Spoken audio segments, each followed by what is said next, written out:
What's up, everybody? Welcome to the live stream on a lovely Wednesday evening. And I had a little AI thing. I tried to go over Miami Vice theme, and for whatever reason, every time I did it, it had Vash cowering in the back seat. I didn't tell it to do it. I don't know why it was doing it, but I was like, I can't do anything about it. I'm not good enough for that stuff yet. But welcome to the stream. We have some good topics to go over. We've got a great panel here as well. So before we get into anything else, introduce the panel here. We'll say hi to the chat. And we'll get into this. So OG, Orange Grove 55, thank you for being here as always. Where can everybody find you out here on this never controversial internet that we know as YouTube? Oh, always peaceful. Always peaceful. Always. Absolutely. But yeah, no, thank you for having me. It's going to be awesome talking shop with Mr. Drew, the Disney dude. But you can find me right here on YouTube talking theme park, studio, corporate side, all that good stuff. I actually just released a video with Mr. Seymour Duck about the, we talked box office. We talked about the Nintendo Direct stuff. So really good time. So check that one out. And you can also find me on Instagram, Orange Grove 55, and also on X. Absolutely. I did see the Ocarina of Time's getting a remake. I was kind of hyped about that. That'll be very interesting. We're, of course, joined by Mr. Vash Sky. Vash, thank you for being here. And where can everybody find you and your growing channel? Yes, growing channel, rapidly growing channel. We just hit 7,000, which is an unbelievable accomplishment. I want to go ahead and thank each and every one of you out there for making that possible. Thank you. You can find me at the Vash Guy Parkcast, where we just had an amazing live stream talking about Walt Disney World trash cans. Yeah, that came up, and it's a very interesting discussion because there might be a little bit more to that than the company's letting on. That I thought was very, very interesting to go through. But we had a myriad of topics today, so you can go ahead and check out that live stream. Tomorrow, we're going to be live at 6:30 p.m. Eastern Time. That's going to be Thursday right there, talking all about, I don't know, maybe Tomorrowland, actually, because there's some interesting stuff going on there on both coasts.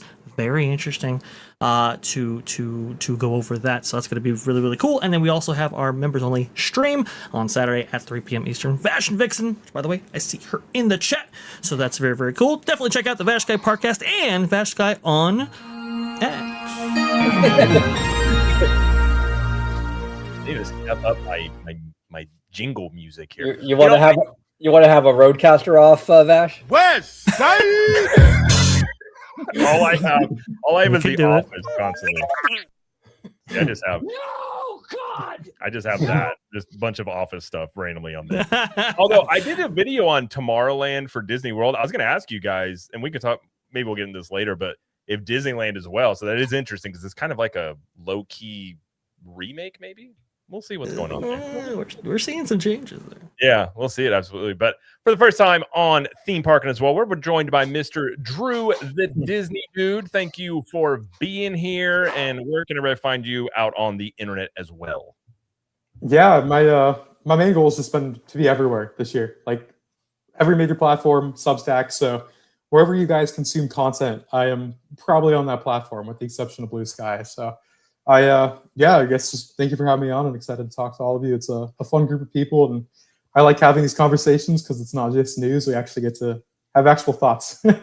Absolutely. Yeah, we you know what? We'll give an insightful take followed by just random nonsense. That's just kind of it's like a wave a little bit. You're right here and there, but no, thank you for being here, man. It'll be a good conversation. We'll say hi to the chat real quick. We got Kiki and Luca. What's up, Kiki and Luca? We got Juliet as well. Morning Vash Sky Parkcast and Skyliners with a €2, I believe. I think that's €1. £2 sterling. Thanks, Juliet.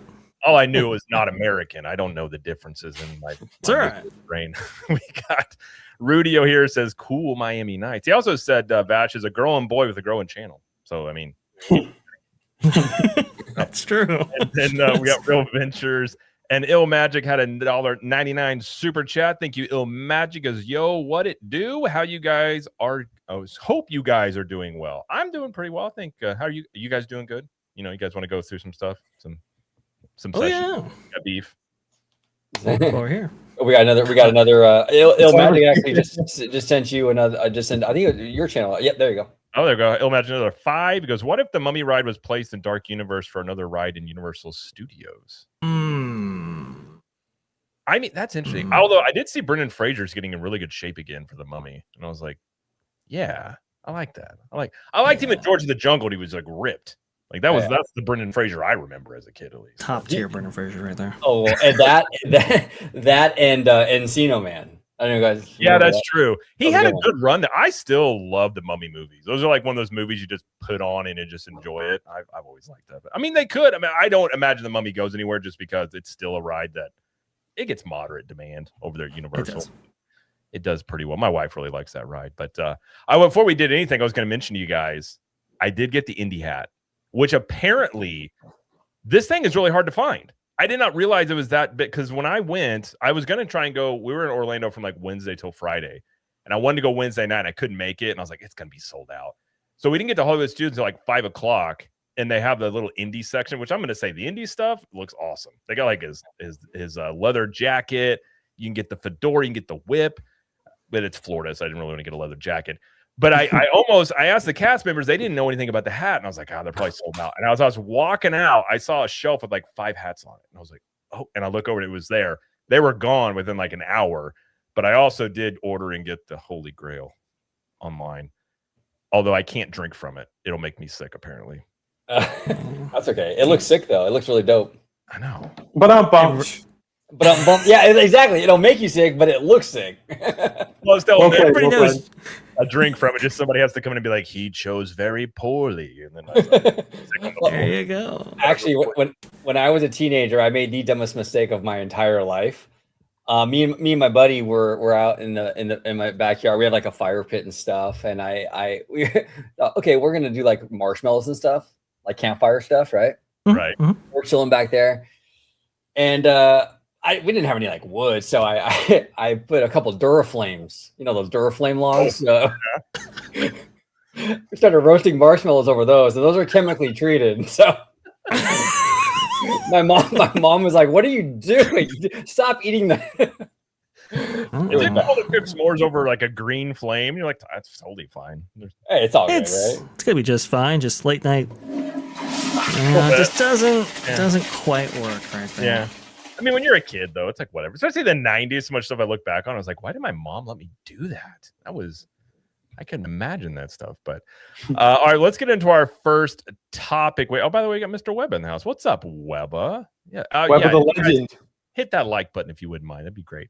All right, we got Drew here for around an hour. So we want to pick Drew's brain because we've had a lot of conversations around Villains Land, Imagineering, current Imagineering, all this stuff. And Drew has a little bit more insight than us. So instead of just pontificating randomly into the void, we'll talk to Drew about this. So let's do it. To lay this out, we're going to first talk about Villains Land. And so a lot of the speculation on Villains Land, at least the more recent stuff, stems from this Rap article where they were talking about how apparently there was a change of direction and they were going much more toward, kiddie, family-friendly attractions like Emperor's New Groove Coaster, stuff like that, which at the time we all talked about it. We were just like, I don't know about that. That seems odd. But I think Drew has some different information. So is it true, Drew the Disney dude, that Disney is actually looking to go more family-friendly with this? Are they using the Emperor's New Groove, or is that completely bunk? It's all BS, thankfully. And I also want to be very clear that this is not me attacking Drew Taylor at the Rap by any means, because he's actually a fantastic writer. Like, I have a lot of respect for Drew and what he's done just in his career.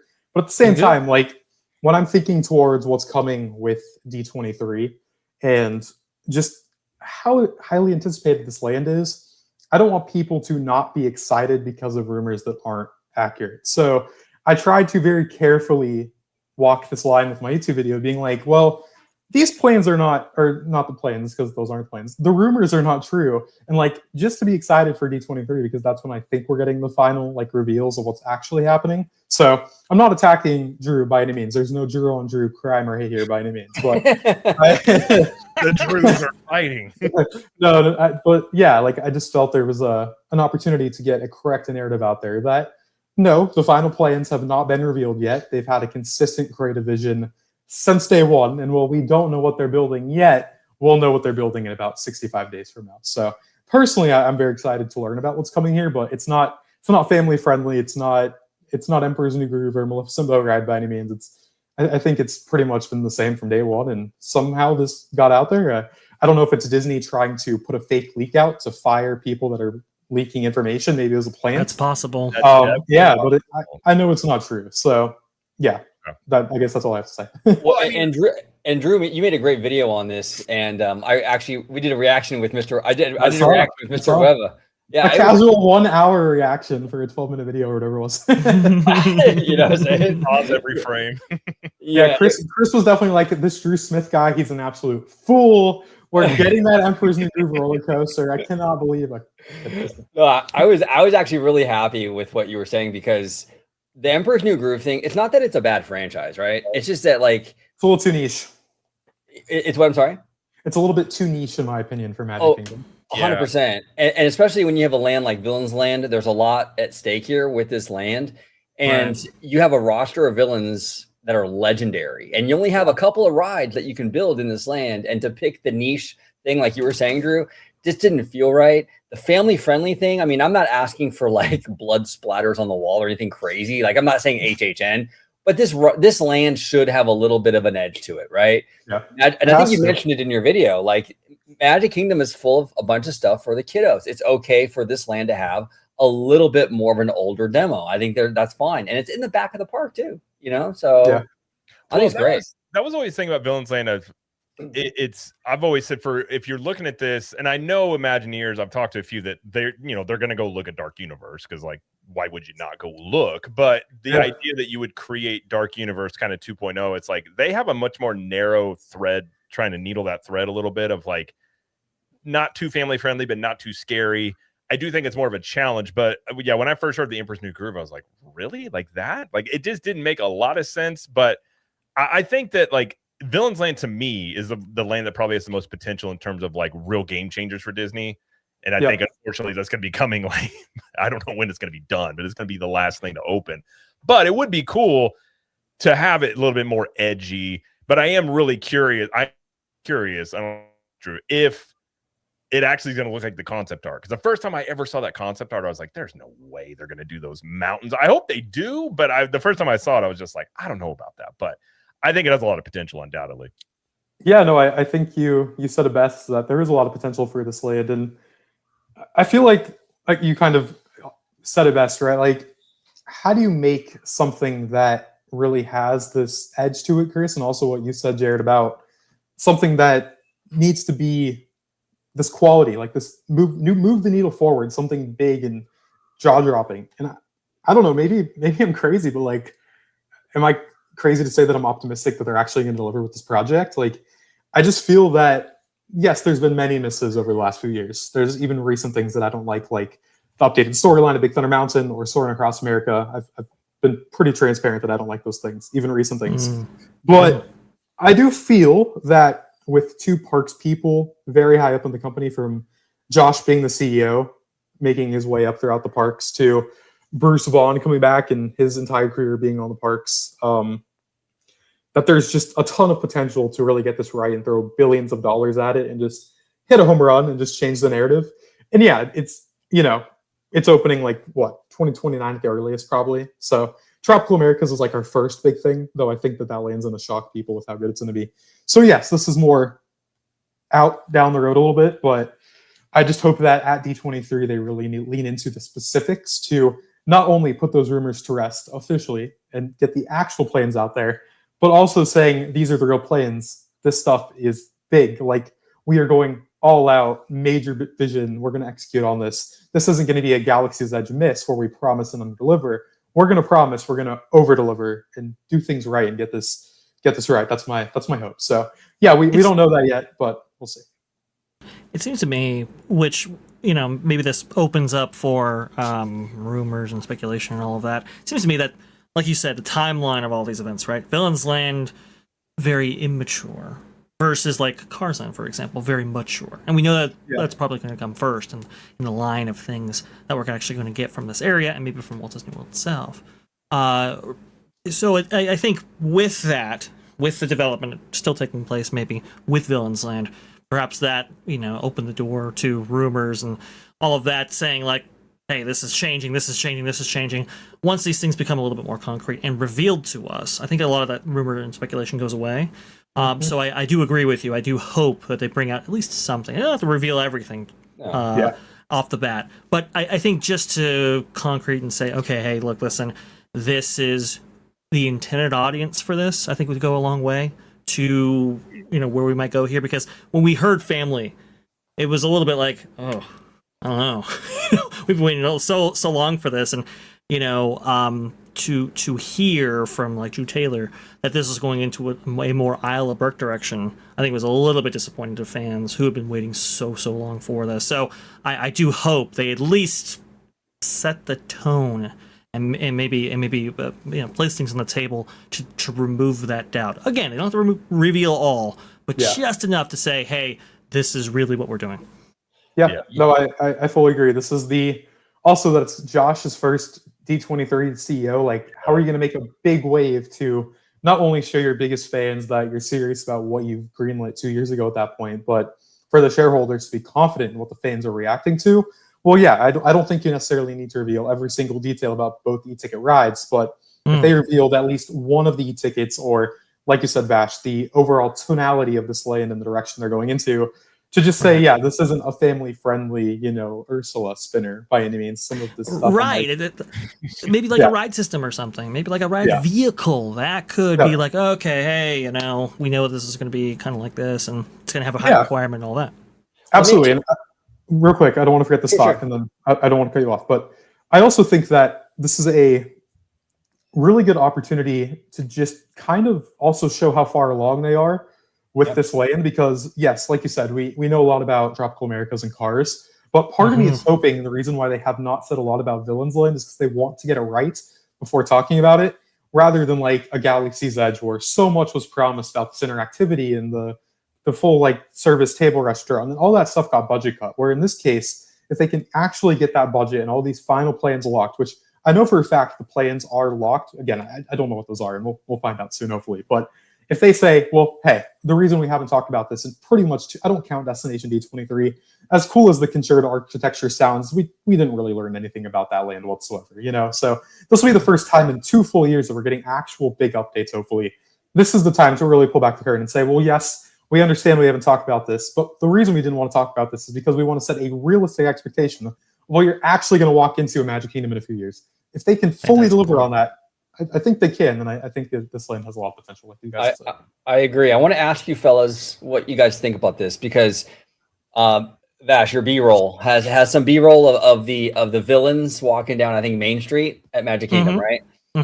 Now this land, at least from the artwork, right? And I know I try not to get mentally married to artwork, but I'm assuming that the land will have the same energy and vibe as the artwork. Maybe not, physically exact, but the same kind of energy, right? With that energy, like I personally kind of feel like having like the big rubber head characters walking around doesn't really fit that land. Do you think we're going to see more face characters in this land to kind of make it a little bit more grounded than having like a big like rubber head big bad wolf and stuff like that, and like Jafar walking around? What do you guys think? I'm kind of curious, because I mean, I feel like you kind of have to reimagine these walk around characters a little bit, no? That's interesting, because that's a pretty decent point. I mean, it would, like, if you think about Jafar, I'm trying to think of the ones you see at like the Halloween party, like Jafar and some of these other ones. Like, it would seem, if you have this kind of ominous vibe to land, to have really cartoony characters walking around. And that is one thing I will say that I'm really encouraged by, is with the like Disney Animation Studios thing at Hollywood Studios, with the walk around characters and stuff. Like, that was really cool to see. Like, when we went back there, that thing was packed, like absolutely swarmed with people, like even just laying around, which I thought was kind of interesting. But I like that aspect. So if they can figure out a good balance there, because that's typically a Disneyland thing of having more roaming characters. I like that if they're able to pull it off. But I kind of agree, like even here, like if you're gonna have a big bad wolf, it's like it's gonna have to be more realistic, maybe. I don't know. That is an interesting point, though. I don't know what I would assume maybe they would, but I don't know.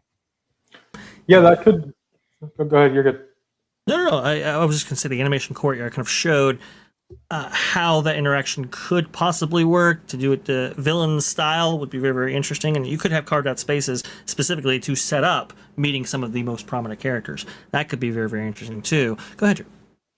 Yeah, no, I fully agree, and I also think that this land has a very, like, I keep coming back to the word potential, but like with how much they've been pushing this robotic character pipeline and how successful Olaf has been over in Paris, like how could you maybe use that technology to bring a character to life? Maybe not just an animatronic in a ride, but maybe you see a big character like Jafar out in the land through a blend of a performer and this technology coming together in a new way. And again, like if you think to how much this technology has developed just since 2021, if this land isn't opening for over 3 years, that's going to be far, far, far more along than we even have right now with Olaf. So yeah, it's fun to think about, but they've really got to kind of nail this reveal at D23 because there's been the initial anticipation and then the rumors kind of killing some of that anticipation. So how do you get people excited again about spending billions of dollars on a replacement of a beloved area? That's a big task that I'm glad I don't have to think about. And a couple of things too with this is like the rumor mill lately has been kind of out of control with a lot of different projects, and it hasn't worked in the favor of these projects, right? Like I feel like it's kind of killing the energy a little bit. So I that's why one of the big things I'm looking forward to with D23 is just kind of getting some confirmations out there. So a lot of these, like this rumor mill stuff that's not even accurate, can kind of like just go away a little bit, because I feel like, yeah, I agree with you, Drew. Like, I mean, like that, you know, like the rumors about this land and what was supposedly going in here, it puts a damper on things, right? So when we can get in there at D23, we can get some confirmations. You know, I think they're going to give us at least some stuff with this. I think it's going to be a real positive. So another thing I do want to bring up too, I hope Disney is taking some of what they learned with Oogie Boogie Bash, like with the Villain's Grove. Like Villain's Grove is a masterpiece. That thing is so dope. Like you walk through and there's all this projection mapping and the shadow work and all that. I mean, this land could be so cool at night with like, can you imagine on that big rock work? You could have like the hyena shadows and everything, just as just like random kinetic energy to go along with the vibe would be chef kiss, right? My camera loves to go. We're talking about villains, I guess. My camera loves to do this thing where it just goes purple out of nowhere. So I'll be right back. Okay, you're fine. You're fine. No, OG is exactly right. If anybody's ever seen Villains Land, which is why I included it in this role right here. Sorry for the shaky cam. This was at a point where I wasn't as matured for recording this stuff that I am now, but. It's really interesting. It creates a vibe, an atmosphere, right? And like OG just mentioned, you could augment spaces. You can add to spaces that already are pre-existing, especially when the light falls right there. You can do some really, really cool stuff that I really do hope that they approach. But Drew's right. I mean, the emphasis on technology that we're seeing from Disney is really profound. Now, I think a little bit of that is the Bruce Vaughn influence right there. He loves tech. He loves, having Imagineering almost be like an R&D for the entire company, which is really, really interesting. Tech might be, let's not sleep on that. That's probably going to be a point of emphasis for this land. So what you're saying is we're going to see Tesla bots walking around the park as characters. I'm preparing for that future that I think may come sooner than they think. If you're walking around like, oh, that's a character, like that's a robot, and you never know. If the eyes glow red, it's you run. You got to handle that stuff. But no, I agree with Drew about. I felt that they were going to have to anyways, but especially after that rap article and as much press as that got and people talking about it, they're going to need to have to come to D23 and kind of lay out what is actually going on here. But I'm actually not against, like, if they are kind of laying lower, and we've talked about this a ton, I wonder what they do at D23s going forward if they have a different approach with them, with Bruce Vaughn and Josh D'Amaro now of, like, not revealing as much. Like, I think it would if D23 turns into more updates about things that have been previously announced, and that I think would actually build a little bit more anticipation than, you have all these, like again, 2 years ago, you have all these plans revealed, and then it's sort of just like things are just kind of hanging out there in the meantime. And I think it could, I want to say, behoove to go that route of kind of being a little bit more, not revealing as much at D23s, but I know we've talked about that before, though. Well, and we just saw. Oh, gee, I mean, Drew, maybe you can speak on this too.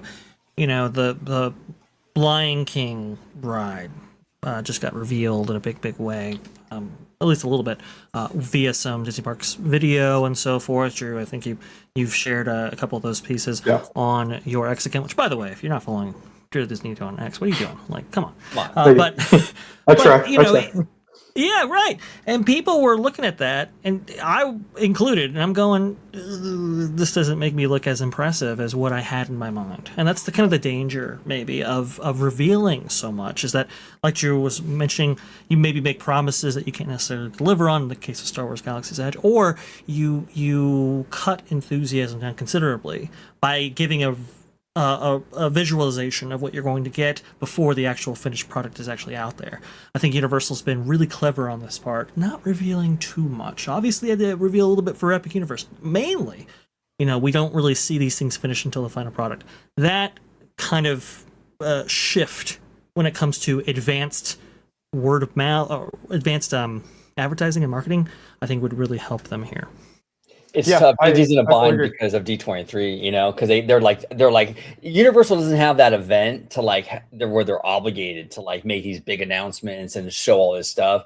Disney's kind of painted into a corner because every 2 years they got to deliver on that D23. Go ahead, Drew. Sorry, brother. No, you're good. I love listening to you guys too, so don't feel like you're cutting me off by means.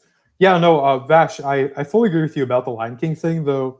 The only thing about the Lion King that I'm not necessarily freaking out about it yet is that's just a little baby model. So I'm thinking that because it's not if you look at there's two models that they have of the actual Lion King mountain, the smaller version one and then the actual one that they're literally carving and scanning for the final product.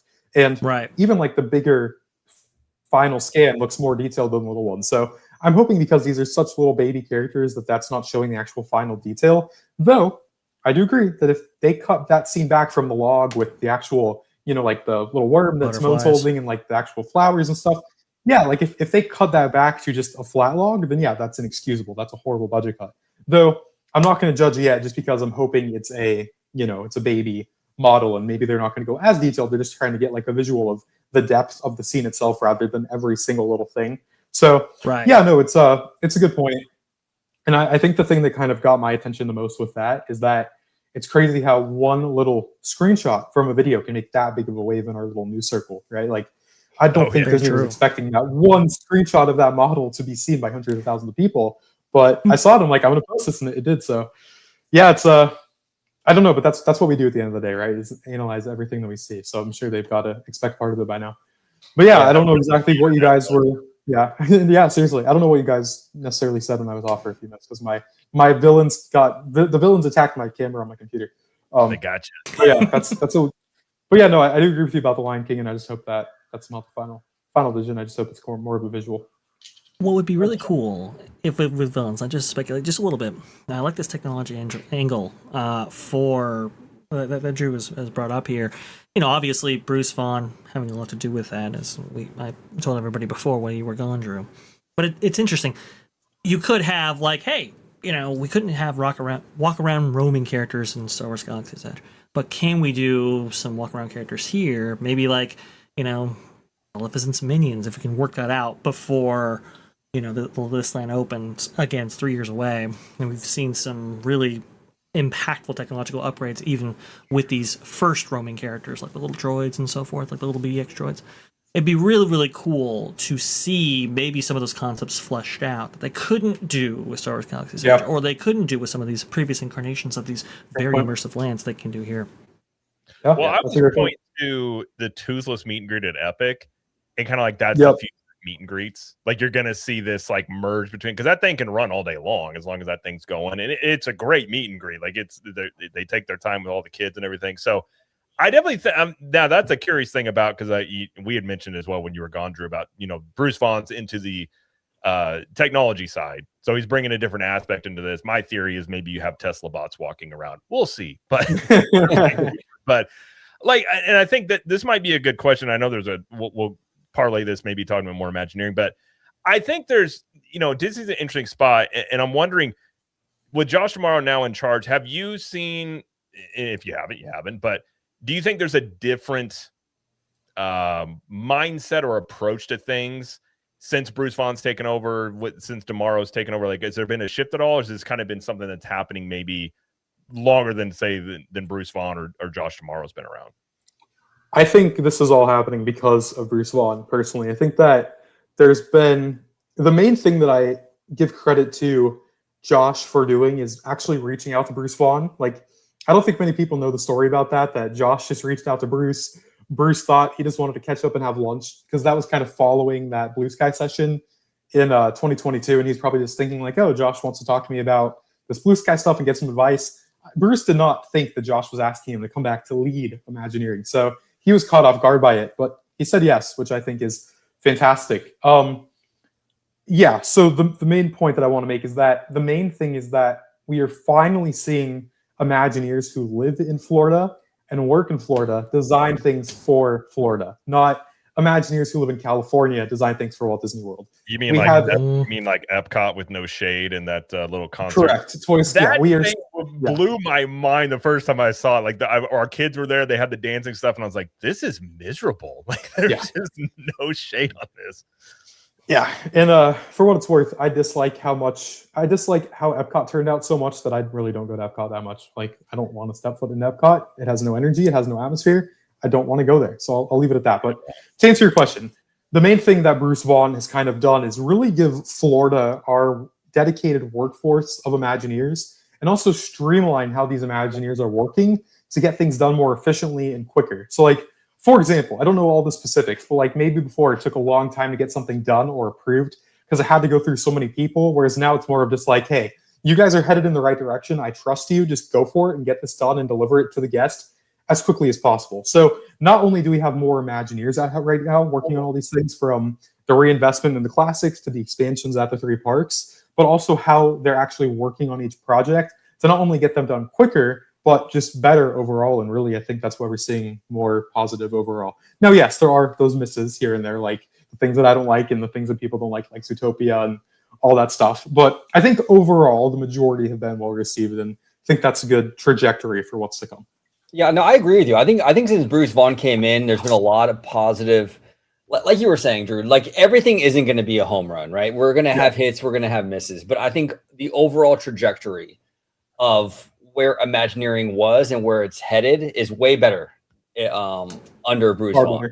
Yeah, you know, it's been great. I want to ask you guys what you guys think. Speaking of Imagineers, we have a new Cars Land coming, Piston Peak, right, to Magic Kingdom, and we have an Indiana Jones coming to Animal Kingdom. So for the original Cars Land, we had John Lasseter, and Vash, you and I talked about this on the phone the other night, but I want to pose it to everybody. But when we had Cars Land, we had John Lasseter, who was very much involved with that project, regardless of his personal stuff. I mean, he creatively really loved that franchise. He was part of that. And then with Indiana Jones, we had Tony Baxter. That was like his baby, right? And even with, like, honestly, even with Pandora, like the West Coast Pandora. Yeah, I mean, Joe Rohde is like a consultant, but he's not as hands-on probably as he was like when he built the Pandora like a decade ago. Are you guys worried about that at all? Like, you feel like having these like kind of like these visionaries that kind of spearheaded these projects, like the first iterations, not kind of being around like as they were before? Is that a concern, or do you feel like the new team can kind of step up and kind of get it done? Well, I don't. I have thoughts here, so. I will say I think that if people actually heard what I say, they'd far more understand how I think rather than thinking about how I think, if that makes sense. Like, there's a lot of people out there who have notions in their head about who I am. I don't think they actually know who I am by any means. That's why I like doing these conversations.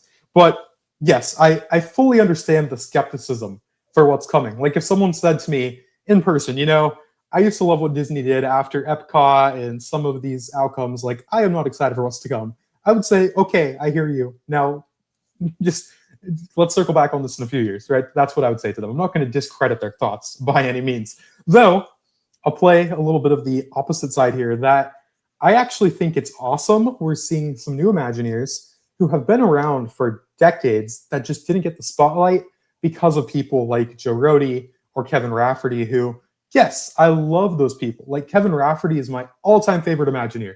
obviously Joe Rohde is a beloved Disney legend, right?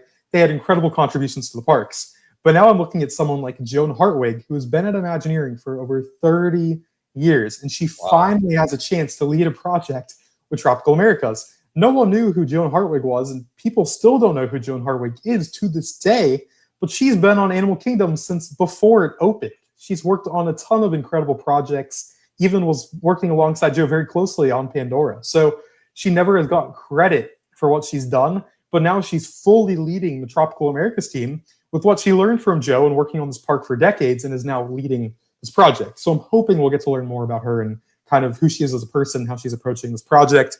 We don't know specifically, like, besides someone like Caroline May on villains, we don't know exactly. Actually, no, I'm trying to think about if this was revealed. Give me one sec, I'm thinking. There's been so many videos that Disney is...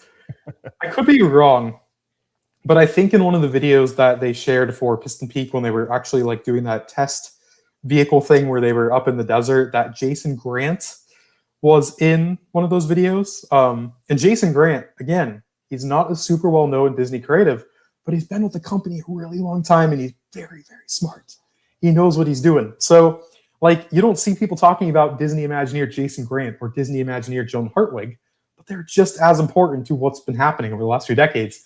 Now they're just much more on the front lines of building these projects. So I think it's awesome, personally. Like, I don't have a problem with seeing new people lead things because it's a big difference in what we've had, but I think going in a different direction with their expertise and knowledge isn't a bad thing. Now, yeah, only time will tell. Like, these things are far from opening, and again, they have to deliver. They have to execute. They can't talk. They have to actually put the money in these final projects where their mouth is. There's no more messing around.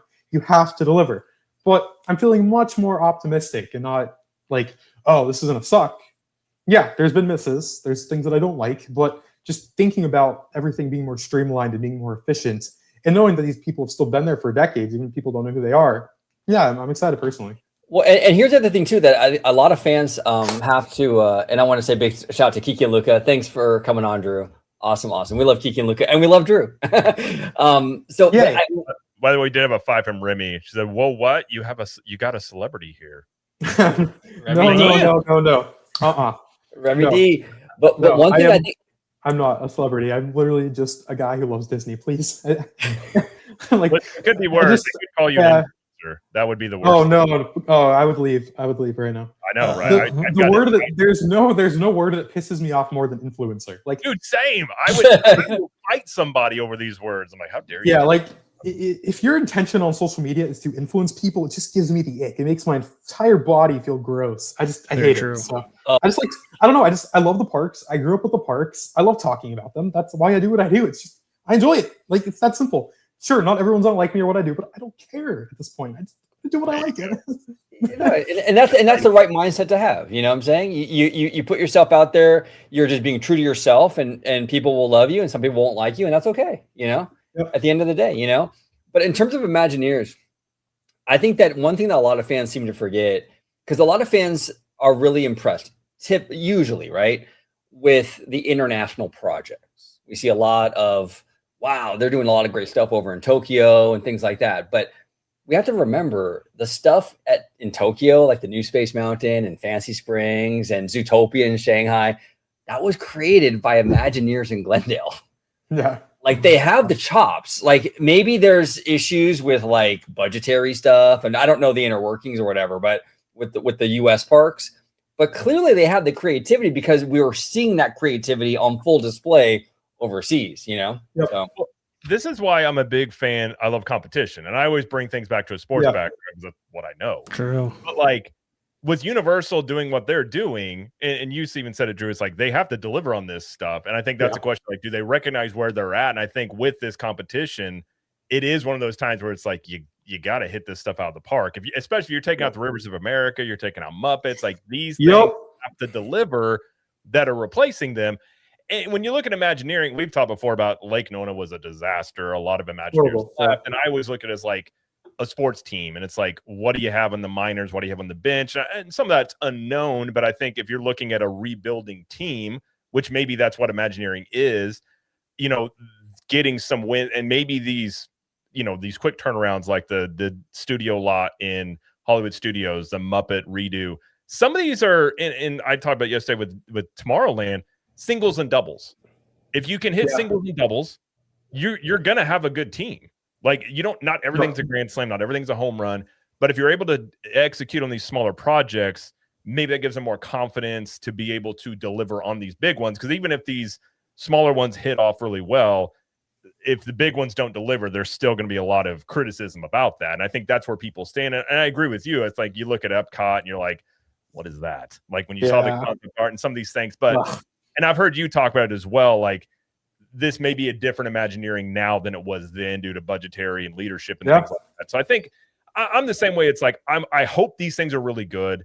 I love what Universal's doing, and I've even said, even if you're not a Universal person, you should be thankful for Universal because I don't think anything's being built right now if it wasn't for Epic and what Universal's doing. So I think competition does kind of bring the best out of people, and maybe we'll see that with these upcoming projects. But isn't it amazing too how like Walt Disney, this man born in 1901, like has influenced not just this massive company, called Disney, but even Universal. And how it's, I mean, and how it's how he has influenced even Universal and these other companies, because Universal has taken a big play out of Disney's playbook with how they how they build these attractions and the overall kind of mindset when telling these stories. I think it's incredible, like the influence this guy has had from 1901. I mean, it's been how long? You know what I'm saying? I mean, this guy, it's crazy. Yeah. He died in 1966, and we're still feeling the impact. So, what I find was really quite fascinating is that one influences the other, then influences the other. For to go off of OG's point here, it's like, okay, well, Universal Creative obviously inspired by what Imagineering was actually doing, and then over the course of time, Universal Creative, steps up its game and so forth, and maybe absorb some Imagineers coming off projects or coming off of the company as a whole, right? And just like Drew has pointed out so astutely, I mean, maybe Bruce Vaughn is looking at that and going, hey, they're able to maybe make this stuff a little bit more efficiently than we are. Let's go ahead and cut down these processes. Let's go ahead and take some notes from Universal and really getting these things accomplished right here in the modern era, which I think is so profoundly interesting. Go ahead. Yeah, I fully agree. It's just it just seems like it's such a major shift from what we had to like everything just felt so corporate and non-Disney under Chapek. And like the one thing I appreciated about Chapek is that he just didn't care. Like True. So the one clip that I always think about with Chapek when he was at the opening of Galaxy's Edge at Disneyland and he's talking to media, not Wall Street. He's like, oh yeah, we're cloning this land because then we don't have to invent new technology twice and it's more cost effective. I'm like, you don't say that to your media, Bob. But he said it. He was so happy to be talking about that. It's like the quiet part you don't say out loud. And then you look at someone like for Bruce, not being the ally that you needed me to be. Listen, nothing gets Bob Chapek more excited than some spreadsheets. All right, you look at some spreadsheets, he's like, oh, man, where can we cut numbers from that? I will say though, like this is a piping hot take, but I actually think at a certain point with Disney through the pandemic, he was the CEO for a short period of time that Disney actually needed, just not for the business side, just not for a creative leader. But now you look at someone like who is Bruce Vaughn, and he's just like so laid back. Like the dude's not a suit whatsoever. He's just Bruce. And I think that that's why these things are headed in the right direction again, is because he's just a creative who gets it. He's not like, oh, well, I'm going to pull $100 million off this project. He's like, okay, cool. Just go run with it and have fun. So yeah, I mean, again, we're only going to find, I think that we'll know if these things are going to be really good or not by 65 days from now. Like we're having this conversation just in time for what's to come. But yeah, I feel that there is more potential than ever for Piston Peak and Villains Land to deliver in such a big way that suddenly people aren't talking about the Liberty Bell or Tom Sawyer Island anymore. That it's like these things are so shockingly good that we're like, oh, this isn't at Tokyo Disneyland. This is in the middle of Magic Kingdom. That's where I think we could be heading with these things. I think the only project, real quick, right now that they've announced that I have no excitement for is Pandora at California Adventure.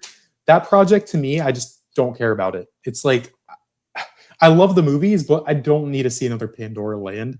I'd much rather see something. I mean, I know it's original. Like, we haven't seen that version of Pandora. And it's like, sure, they could prove me wrong even there. But I think at least for Walt Disney World's portfolio, between, like you said, about the singles and the doubles, Disney actually said that at our thing we went to recently at our little media event. They're like, we're not just viewing the expansions anymore about the big things, but also the reinvestments that if you have multiple of these, they add up and they make a big impact. So I think all this coming together, we're going in the right direction. But again, I know it's Piston Peak is still a dirt pit. Villains Land is still a dirt pit. I'm not going to get too far ahead of myself. I like to be optimistic. If anyone knows me, I'm very much an optimist. I have no problem with acknowledging that. There are Never things to be black pill. I optimistic always tell people that all the time. There are things to be optimistic about. Like Drew said, this very executive focused Imagineering has gone by the wayside a tad with Bruce Vaughan, right? Who is kind of a creative at heart. And so to have your Imagineering team led by somebody who is more creative and less than of an executive, that's going to obviously result in a little bit maybe different of a workflow, what gets approved and so forth. So that is very encouraging. Too, I'm glad you brought up Time Stories Island and Liberty Bell, because people, they're going to be bringing that up until the point that Cars Land and Villains Land open. There's no question about that. But what I hope doesn't happen, and I think we all hope doesn't happen, is my phone wallpaper. My phone wallpapers for the last 2 years. It's been the Liberty Bell. So I love Liberty Bell. Yeah. I love it too. I love Rivers of America, and I was so like, whoa, you're getting rid of this. Okay. The hope, though, and I think Tony Baxter said this back in the day, it's like, look, if you replace anything, you got to just make sure that thing is better than the previous thing, right? Because people to this day, not everybody, I was just gonna mention it, people still bring up Splash Mountain, right? So it's kind of like, this is why I think we're all kind of in agreement saying you really got to hit a home run right here, because not only do you have enhanced competition, not only have you been talking about the $60 billion tranche of funding for so long, but we have sacrificed, maybe as fans, a lot to get to this point. And so this is why, I think there's a lot of trepidation when it comes to this kind of stuff. I think there's a lot of hesitation, but there is room for optimism. There's no question about that. Some of the recent projects, I think, what is it, Tom Bricker, he was like, hey, they've only had one miss. And it's like, I don't know. I guess it's all subjective. And it's just like with Villains Land, with Cars Land, it's like you got to perform, at least with those respective attractions, just because of the amount lost there. But look, if in fact they can, open these things up and they're highly successful, I mean, we have heard plans even beyond this, like maybe an adjoining hotel to Magic Kingdom. That might be very cool. We've heard, further expansion plans out from this, but you've got to get these steps out right first, or else it becomes another Star Wars Galaxy's Edge situation where it's like, oh yeah, we were going to do a third ride and we're going to do all this, and it never happened. I guess the good thing is we don't have a Kathleen Kennedy coming in and maybe trying to change it up at the last minute. But no, I really agree. I'm actually really curious about. It was talked about how Bruce Vaughan, they're implementing more AI into Imagineering, and I'm really curious. Do you know how much they're using it? Because I mean, I'm kind of like I've gotten into AI the last little bit. Like the stuff it can do today versus even like a month ago is kind of insane. But are they using AI? And I've heard him talk a little bit about bringing in some of these older Imagineers to kind of share their knowledge and maybe create this whole like AI knowledge base for the Imagineers. Are they leaning on that quite a bit for this at this point, or is that just still kind of a little ways out? They're still building it. Do you know? As far as I know, the AI isn't actually doing any of like the creative stuff. Like they're not generating AI concept art or anything for the rides. As far as I know, it's just like, again, it's a way to streamline ops to where things can get done quicker. Kind of like if they were able to pull up files. I think they talked about this publicly in one article. It's like the in-house thing called Jarvis, if I'm not mistaken. Jarvis. Yeah, that has been publicly revealed as far as I know. Mm-hmm. That like if an Imagineer wanted to pull something up from the archives, it's all there in seconds, rather than having to literally go through bins and drawers in the archives. It's just a way to, if you're working on a new project and you need a question about something that you did before, well, you just pull it up in Jarvis. I think that's as far as they're going as of now. I mean, I guess you could also consider like the Hattie 3D printing stuff that does use AI in a way, but there are still humans very much involved in that. But I do think that Hattie's going to be a big part of where they're headed with how far can 3D printing or this robotic stuff go to maybe do something that they've never been able to do before and just add more to these lanes as this technology progresses. But yeah, I think the main thing that I've kind of picked up on with the AI is I feel like the word AI is used a little bit too loosely. Like when people hear the word AI, they think of like generated photos and videos, whereas in this situation, AI is actually helping them be more creative and get these things done in a more efficient time frame. So I'm not against how they're using it as of now, as long as it remains a human first, creative first effort. That's all I could ask for. Yeah, there's a lot of like black and white thinking and like fandoms where it's like AI is either amazing, perfect, or we shouldn't use it at all. And like there is that gray area where it's like this is a great technology and we can utilize it for some great stuff, but we don't have to go overboard with it, you know? And so I feel like Disney's doing that. I feel like they're utilizing it where they can, but they're not going to go overboard. You know, we're still going to have real people making these attractions, you know, real Imagineers. So I think as long as they keep going down that path, and I think even Universal the other day announced they got some AI. They're utilizing AI for their experiences division, whatever, Universal Creative and stuff like that. So it seems to be the industry, you know. Go ahead. Well, I know that Universal, because I talked to some people more at Universal than Disney about stuff. They're using AI really interestingly, and I imagine Disney is as well, where it's a little bit more on the maintenance end. So they're using AI to be able to like predict, like it learns that like, okay, this part's going to go out, or when something happens, they can run the AI to figure out where it's at instead of taking all the time it takes to go through all that stuff. So I think you're going to see AI come in on more of the things that guests don't see. Like you won't actually interface with. I think when most people think of AI, they're like, oh, I'm going to be talking to a screen in a theme park. Yeah, and it could happen in the future, but it's much more about these operations and streamlining them. So I agree. I think like AI is kind of crazy. I was telling you guys the other day, I literally built an app to help me track my workouts, and it took like 20 minutes, and it would have cost me $20,000 like 10 years ago to build it. And I was like, this is nuts. Like if you're able to like, and you can just, it's kind of up to the user on how they use it, but you can still have human creativity involved with it, just depending on how you use the tool. Is kind of always my viewpoint on it. Go ahead, Drew. All right, I found the official description of Jarvis, so I know I can talk about this. It says they've built Jarvis, which is trained on Imagineering research. So this AI is trained on what has been already built and exists by people, learnings, documentation, and collective knowledge within the segment, which will enable us to bring experiences to life faster than ever before. That's what Disney says. So yeah, I am all for that use of AI personally. But again, people are like, oh, the word AI, and I'm like, well, that's not generating anything. It's literally allowing them to be more effective. That's what we've been asking for. So I'm not against that at all. Yeah. And from go ahead, Vash. Well, I've speculated a little bit on, you know, when you have so many legends leave it all at one time, which we had a lot. People leave it all at once. You worry about institutional memory. You worry about passing down things and experiences that, you know, they were able to gather through their, you know, years at Imagineering and all of these projects and so forth. And so the integration of this Jarvis right here to go through Imagineering's previous work and really recall those things and really almost have a passing down through the work of these Imagineers, not from them specifically. This kind of knowledge right here, I think, is a really interesting approach. And I think it could very much help in doing all of that. Also, too, the carving, like you brought up there, Drew, with you know, the assistance of AI in order to facilitate those things. That's really interesting too, because look, I mean, you could. They just had like a marble statue of, I believe, Grumpy at one of the golf kind of things there. You know, that statue doesn't exist without that. Yep. And so it's kind of like crazy that right? They can do what it's doing. So can you imagine now what a project looks like with some of these tools in facilitation, in bringing down budgets, in, you know, managing the scope and so forth of some of these projects? That's going to be really, really interesting to see. And I will say, you know, when it comes to generative AI or whatever forms of AI, there are some, maybe in the East, right, who don't have any reservations about using AI whatsoever. Right, that's a little bit more of a Western thing, which is very, very interesting. So I think our perceptions of AI and how it's actually perceived in the marketplace and through media and so forth, that might be changing as well. Do you want to necessarily be behind that or ahead of that?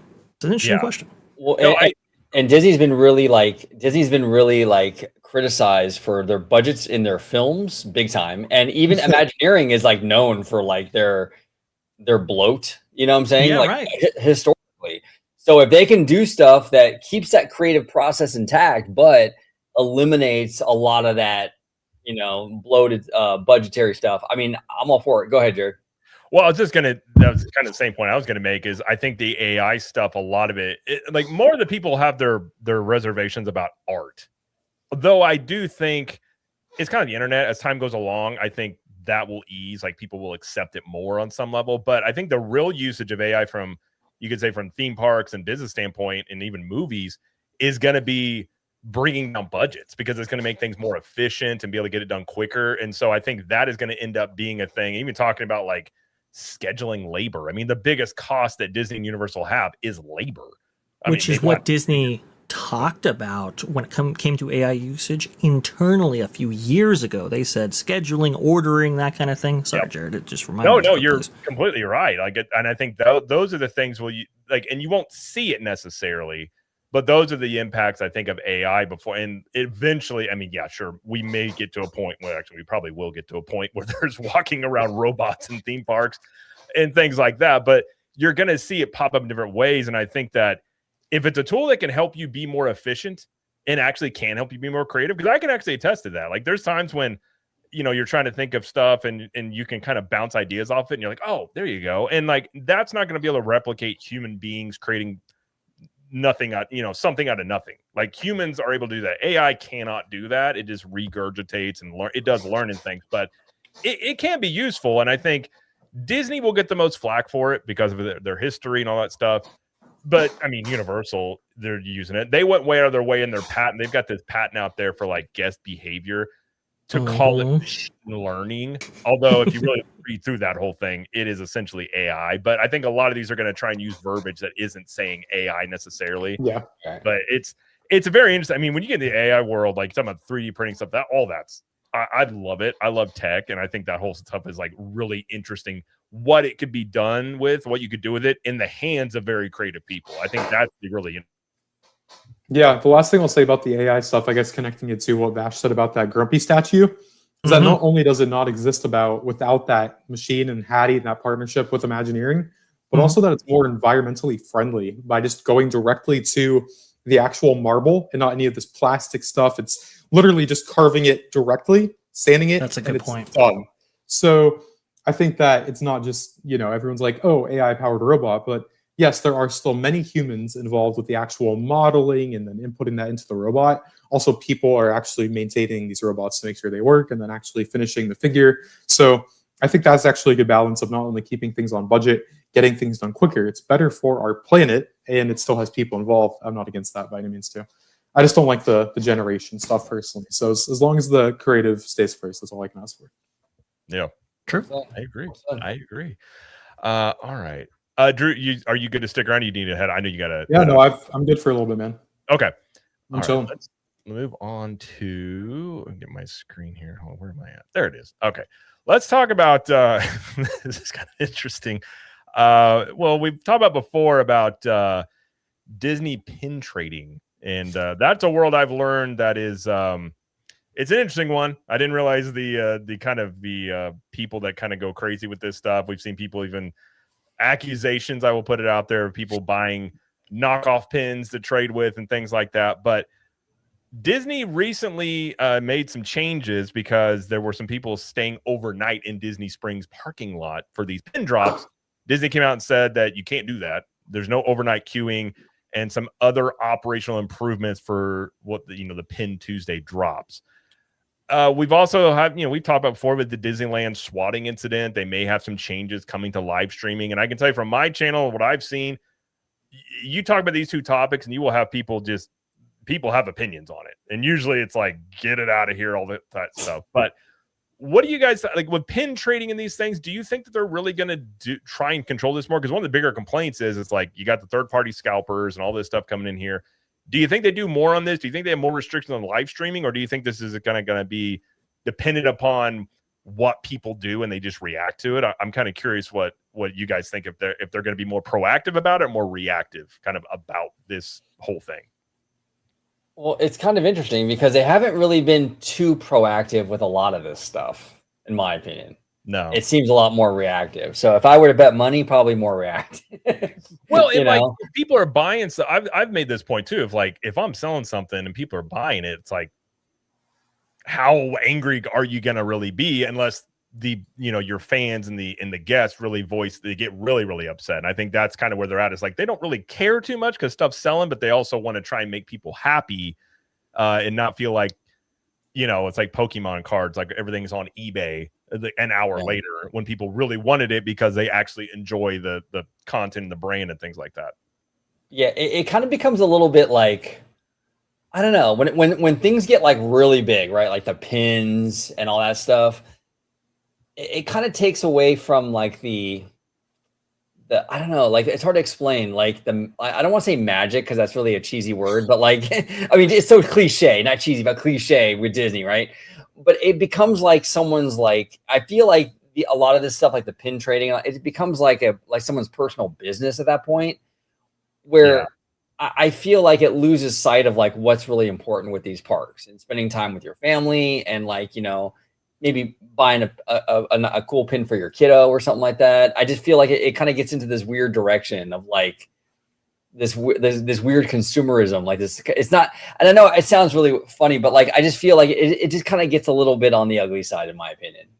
So, well, I think you can see that in any fandom too. I mean, I always Pokemon, how big that's gotten. And like, I know people that are into Pokemon. They're like, you can't even get cards. Like people are just lining up days in advance to get them. But go ahead, Beth. No, I think from Disney's perspective, I think Disney's okay with a lot of this stuff as long as it doesn't affect their business operation or their bottom line, right? And I talk about it often about like the scalpers, for example. If Disney wanted to really shut down scalpers once and for all, they could. But I think they like it a little bit until it starts to really become a deficit for the guest experience.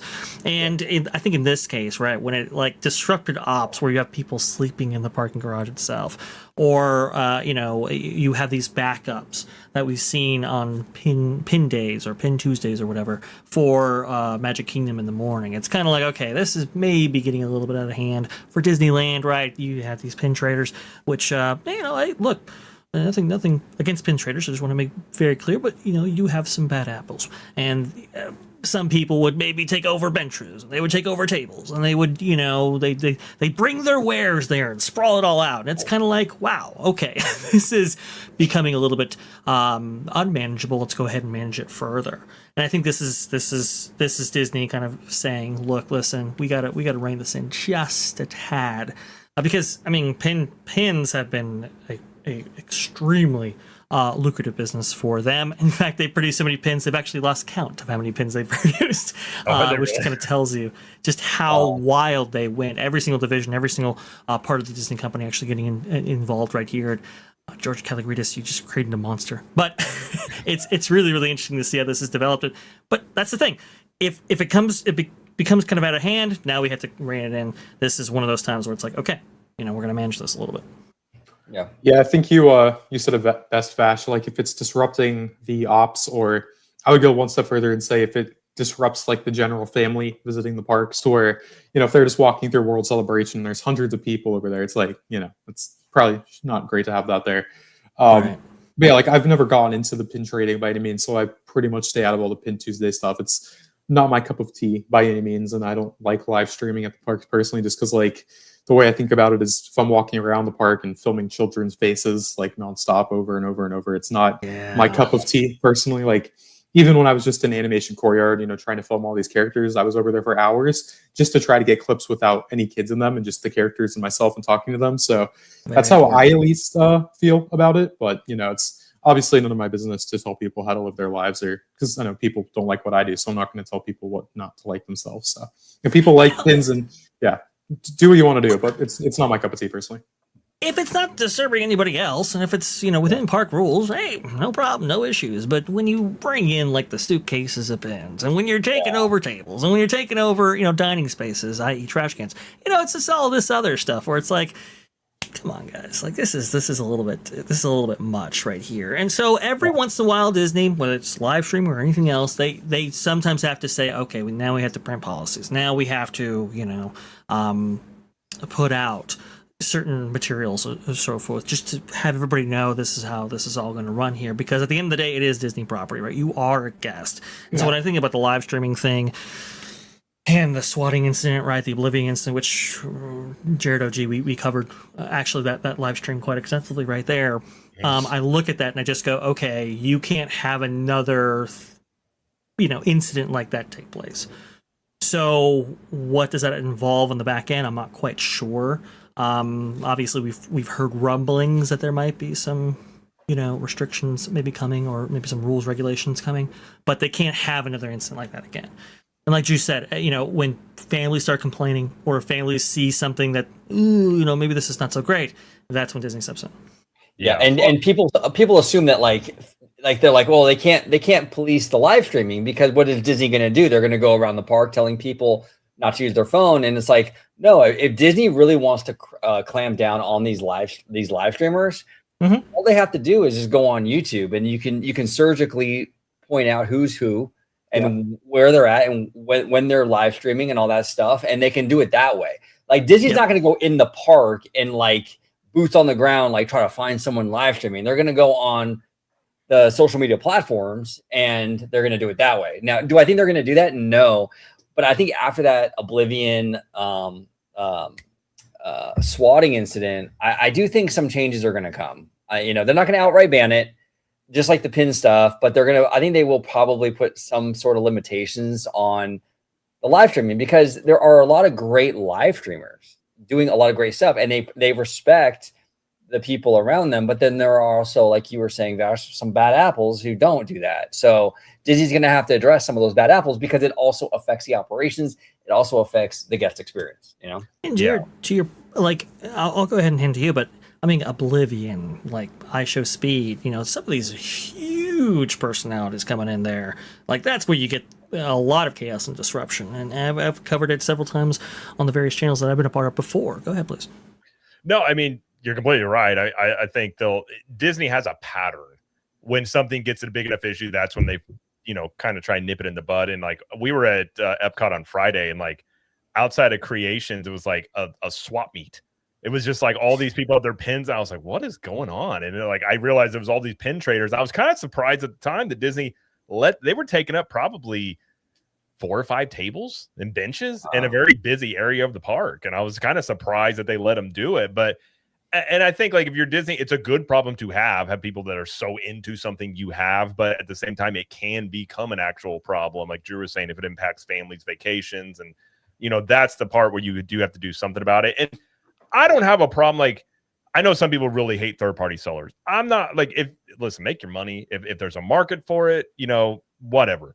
But when it becomes too heavy on that, like, there's a balance to it. And I think sometimes if you get somebody making a little money on it, then other people want to make money on it. And then all of a sudden you got everybody, like, if everybody going for these pin drops is like 80% third-party sellers, that's a problem. You don't want that market necessarily. So I don't really know how they would address that. In terms of, like, they're not going to go to eBay and start policing shops and things like that. And like you were saying, I agree with Rogue Attraction. I was going to say that one thing they could do about live streams, they could copy strike channels, because they have music playing in their park. So there are things they could do if they decide to go that route. But yeah, it's interesting, because I don't know what under Iger, I don't think they much seem to care. I'm wondering, with DeMauro being a little closer to the parks, maybe he has a different feel for this, and they decide to be a little bit more proactive on it. But I don't know if I'd say it's a problem if you're not into pin trading, but obviously, like, if you are, like, there's a lot of complaints around it. But like, I'm like Drew, my mother-in-law has a bunch of pins from the 90s that probably people would go crazy for, but I haven't bought a pin, I don't think, ever in my life. Yeah, as long as it's not affecting anybody else, it's cool, but if it's becoming an issue where you're really like cutting into the guest experience, then they got to do something about it. They have to. And that goes for live streaming too, I mean, it just does. I mean, you have to, Disney has an obligation to make sure that the people in their parks have a good experience. And if there's people that they're going into these parks and treating it, their small business is like the top priority. This is private property, so this is not, Disney has a right to say, hey, look, you know what, so you can't be selling stuff in here. You can't be, what I'm saying? So yeah, they're going to have, it's a balancing act for sure. The other thing too, with the live streamers, it's kind of a tough thing with that because they do promote the parks, but those people that usually live stream are also there all the time. And they're also the most critical. So from Disney's perspective, I can see Disney going, ooh, do I really want someone live streaming about how terrible the new churro is? And stuff like that. So it's a double-edged sword. There is absolutely benefits to them for having those live streamers because they do promote it and it's great. But there's also a lot of negativity, which they probably don't love either, So well, if they get into it too much too, then they get the perception of, well, they're just shutting people down and they're being critical. And I think it's a very like tricky area to get into because like, are you going to have like favorites? And then if people want to get into it, like, I think they probably want to avoid that if I were to guess. But you also, like, if you look at the Disneyland swatting thing, obviously that was a hoax, but that was one where you're like, you're right. You can't have that happen again. That could have been way worse. And so, like, you have helicopters over the park, it's right. It's wild. That impacts the guest experience, obviously, having that aspect to it. So I wouldn't want to be trying to make that decision because I think, especially with Disney, it's like any decision you make is going to get a ton of criticism. But I do feel like they make some sort of restriction on live stream, but I don't think they're going to go for an all-out ban. I think it might be something. I don't know. I mean, they could go the Universal route where it's like you can't film on rides and things, and maybe that helps alleviate because you don't see it as much at Universal, but they're not as big as Disney either, and maybe it eventually gets there. But that eventually, I would do wonder about Universals because you can't really film on much stuff at Universal on the rides if that has an impact on people actually willing to stream over there and things. Yep, absolutely. Well, this is beautiful, by the way, what we're seeing here. Yeah. The Animal Kingdom Lodge is pretty fantastic stuff, right? There's no question about that. But no, look, I mean, I do hope that live streamers and pin traders can go to the parks still and still do a little bit of their thing. But again, if these things cross the line, if these things get out of hand, if you have phones on coasters flying off, obviously there might have to be some regulations there. Now, it's interesting. I've advocated for a streaming pass, which is basically like or a content creator pass, which is, okay, hey, look, listen, you get 365 days of access. Obviously, you have to have certain thresholds in order to be eligible for that pass, but you can buy into it. You're good to go. However, it's going to come with some rules and regulations that are maybe a little bit more stricter than your common guest, right? And that's how you kind of police the situation and allow for some of these things to still take place. That's what I've advocated for in the past. We'll see what route they end up going right here. Yeah, it's right. I mean, you could do a little bit of that, a little carrot and a stick kind of thing. I think there are creative ways that you can actually. That's a rare video right there. Tiana and Lewis both working. You never see that anymore. I know. That's why I had to include it. It's a rarity.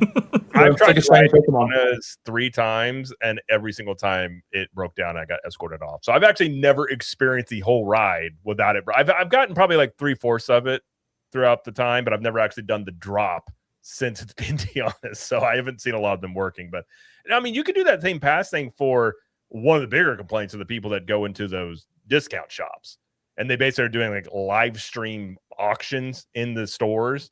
Really? I felt like, well, and those stores are very small. Like they're at the outlet stores. And my wife and I have been in there before. Luckily, we didn't have our kids with us because they would not have liked it. But like literally, you have people with carts that have just merchandise thrown onto it. They're live streaming it. Like it's kind of pandemonium. But at the same time, they're buying stuff that Disney's trying to get rid of.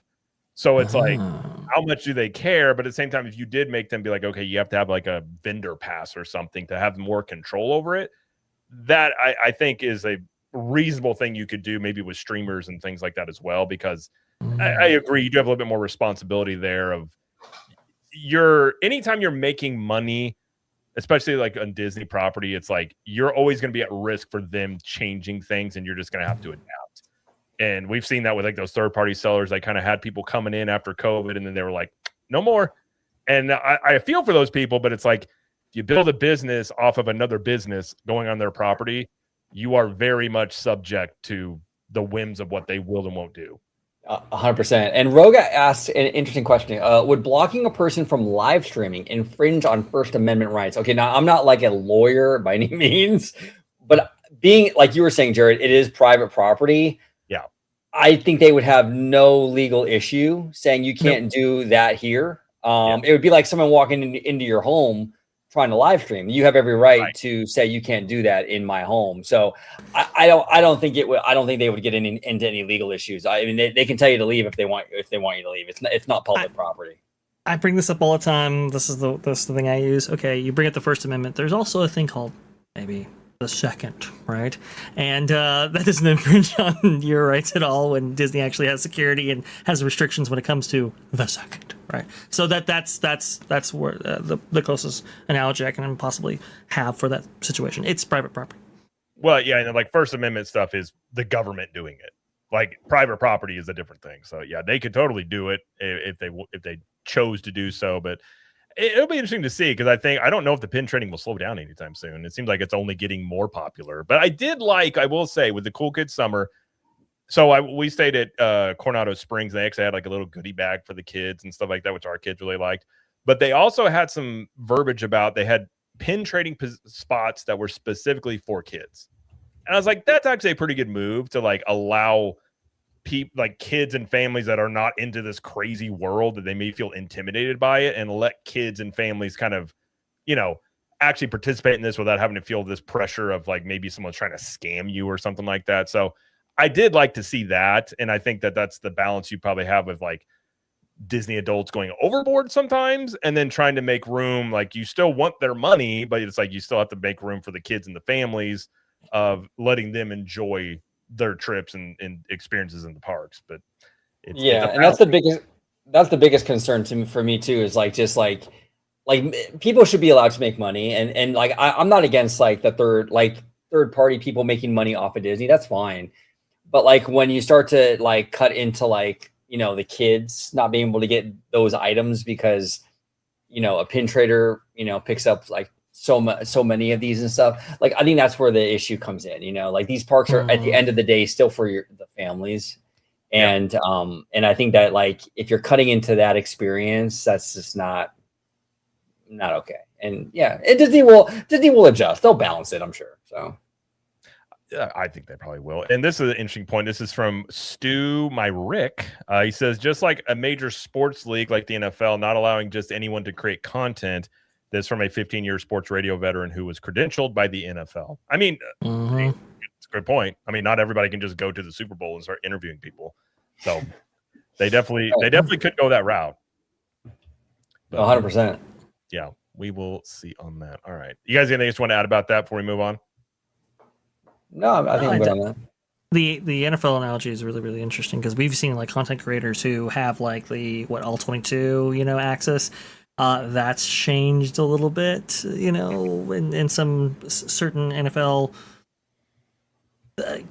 recordings and so forth. Like it's really interesting how content creators on YouTube, specifically in the sports arena, have had to change their style based on some issues that have come up. So could we perhaps see similar things happen with Disney, like Rogue Attraction said, music and so forth?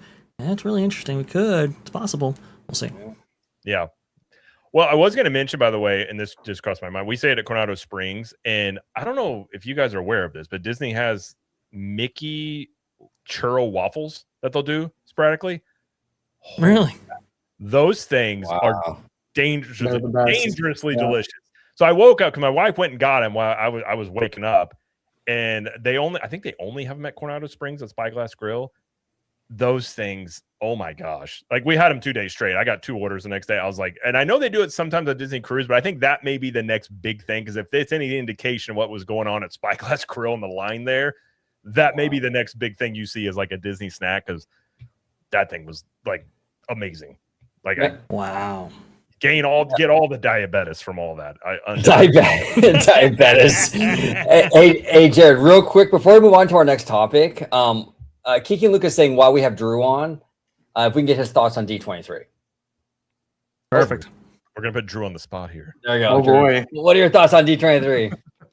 Well, my first thought is that, again, I'm going to keep repeating myself. You have to deliver with Josh and Dana leading this company for the first time, with this being their first big thing that people are going to look back at. Like, yeah, not only do they want to build their personal legacy of leading this company and people to be thrilled about what's revealed and what's announced, and not just the announcements, but like the actual experience on the show floor. People want to make memories at this expo regardless of the announcements. Like, you take away the Honda Center stuff, D23 is still a phenomenal event to go to and just have fun and see these Disney legends and people who are part of this company, the Imagineers on the show floor. All of that stuff has to deliver. So how do you balance that? That's a big thing that they have to deal with every single year, that I always think about, and just how this is kind of like a nonstop operation, how it's every 2 years, but really how a year after they start planning a year in advance. So it's a big thing. And then I guess kind of, I think I mentioned this earlier. I've done 2 podcasts today, so I don't know if I've mentioned this on my last one or on this one, but how Disney has been talking a lot about reinvesting in the classics. So the one announcement that I'm hoping for, in terms of like, we don't know about it yet, at the Experiences Showcase, is that Space Mountain is going to get a new track at Magic Kingdom. That's the one thing that I want. And then I guess just the concrete details about the things that we already know about from Tropical Americas. What are the names of the rides? What are the storyline, actual specifics? You know, how many animatronics can we expect?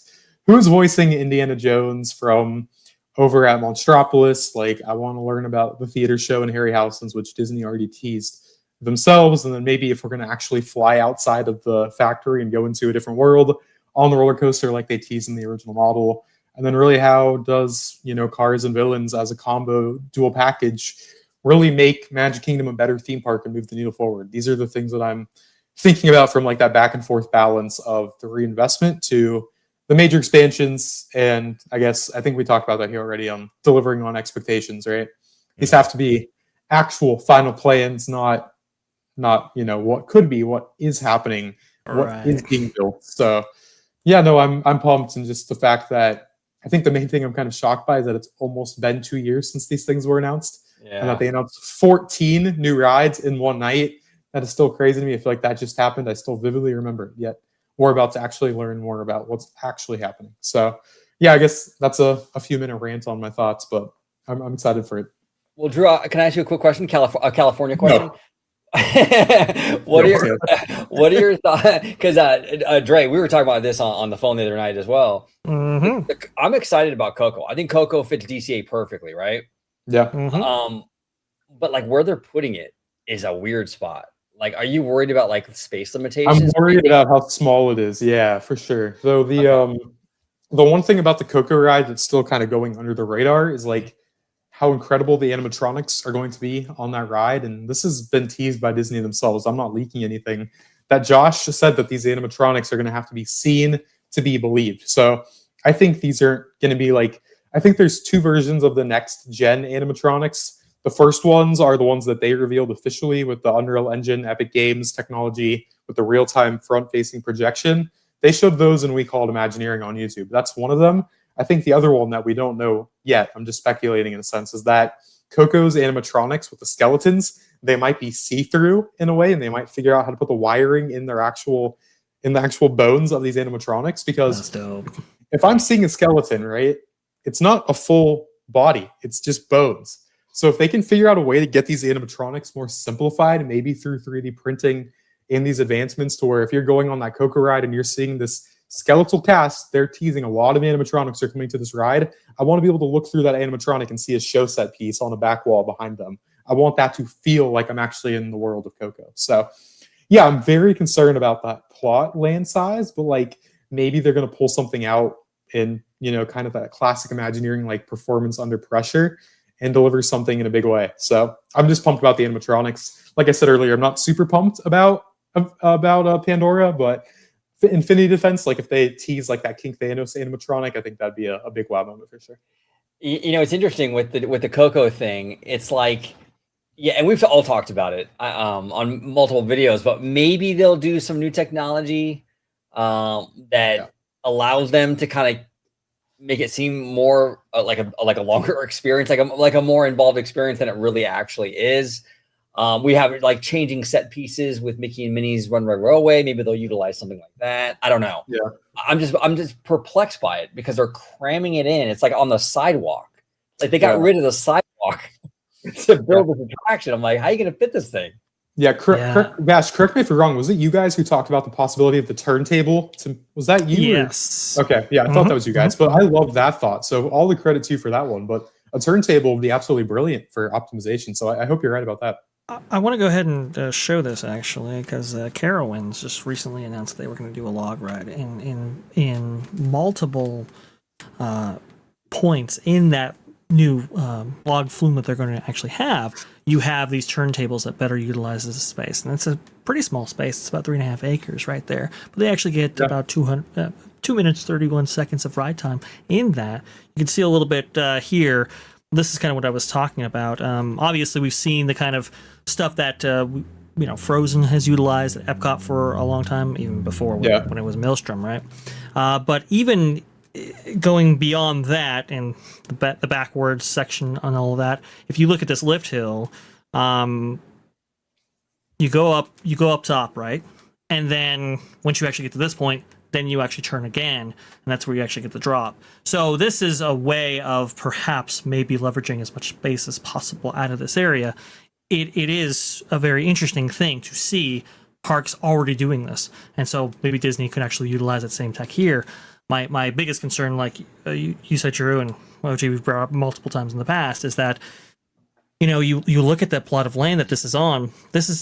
This Carowinds ride sits on a plot, like I was saying, 3.5 acres, and they were only able to get 2 minutes and 30 seconds out of this thing.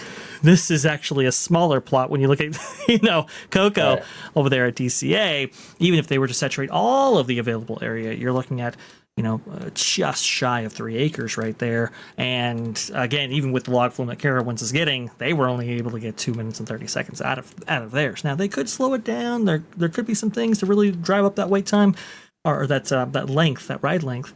But dang it, man, it's like I want to see more of those audio-animatronic figures, like you said. And I just feel like we could have gotten so much more had they just picked another spot. I'm hopeful. Man, it's just like this is the big hang up. Yeah. And one of the big concerns I also have too is just you're going to have this beautiful Mexican architecture, and then you're going to have the Incredicoaster every 2 minutes, and it's like, okay, like I don't know, like it's right next to that roller coaster. Is that going to kill like the vibes a little bit with like the placemaking theme of like this Mexican village? That concerns me as well. So I don't know. I have concerns, but I'm optimistic. I mean, I do think that because Josh D'Amaro really hyped this thing up at D23 like 2 years ago. I mean, he was hyped. Drew, didn't he say it's like on par with the classics or something? Like he said they were drawing inspiration from Pirates and Haunted Mansion. That's actually the next point I was going to make is, could they possibly have a 2-story ride? Like, I feel like the only way to solve the space issue is make it 2 stories and just stack the things on top of each other. That would be brilliant, but it's water-based. So I'm like, because like with Rise of the Resistance, that's not a problem whatsoever. It's strapless, right? But like, I don't know, like, if Disney said, oh yeah, this is 2 stories, I'd have no issues with it. But like, this is Coco, man. Like, that movie is phenomenal. Like, if you mess this up, like, holy crap. Yikes. The previous incarnation of that idea, Drew, is actually Splash Mountain. Well, that's a 2-story, now it's not necessarily a 2-story boat ride in the same sense of as Pirates of the Caribbean. Maybe this is the first, right? That's a log flume, which is a little bit more approachable. But that could be something, and that if they said, "Hey, this is going to be multi-level," now we're in. We're in like Flint. Now we can, get some ride length and everything else. So that might be really, really cool. You can see right here. Oh, that's a really small photo. I don't know why. That one came up. Weird. Yeah, no, like that's my thing is like, I love that movie so much. The music, it is powerful. It's emotional. It's gorgeous, right? But like, if you're gonna build a Coco ride, I don't want a 2.5 minute long Navi River journey. I want to be in that world for a long time. Like, the main reason I adored Splash Mountain so much is because it's 10 minutes. You have all these incredible animatronics, the music, the finale. It was perfect. And it's like, if you're gonna do something, like, I want that. Like, that's why I'm so excited for The Lion King, because that ride has like 19 scenes supposedly. Like, if you're gonna tell the story of The Lion King, I want to be in that world for like 10 minutes. I want to actually feel something going on that ride. So yeah, I'm definitely. I thought originally they were gonna demolish that one rectangle building behind Incredicoaster, and it was gonna be a big, 60,000 square foot thing. And then I'm like, they're not clearing this land. So yeah. I have heard internally that all the operations managers are like, we're not losing a thing for this thing. You want to put this in? You can, but you got to work within the confines of this area if you want to choose it. I can't even necessarily blame them with how tight with space Disneyland is. Like, they probably need that stuff. It's just it's an unfortunate situation. So yeah, it's 11,000. Okay. Let me ask you one more question, Drew, while we're on California. Pandora, you said you're not that excited. Is it like a location they're putting it in the park, or is it just the idea of another Pandora? Or what is it about? 37,000 square feet. Yikes. Holy crap. That's a big yikes. So I don't know. Yeah, big yikes. I'm concerned about that one too. Yeah. Okay, I'm not concerned about like the story they're trying to tell or the quality of it. It's more of just like, what can you actually do with that? So I guess to answer your question about Pandora, the thing about Pandora that doesn't excite me is like, I just don't feel like I want to step foot into another Pandora land. I don't have any desire to do that. Like, the thought of going to like the different iconic places from the MCU and seeing massive King Thanos animatronics and these big scale scenes, like, that's exciting to me. Having a easy to get on attraction like Flight Lab, where it's not a big ticket, but it's just fun. You just go on and you laugh. It's cool. Like, I'm totally fine with stuff like that. I love all that stuff. Even the thought of Coco, very exciting, right?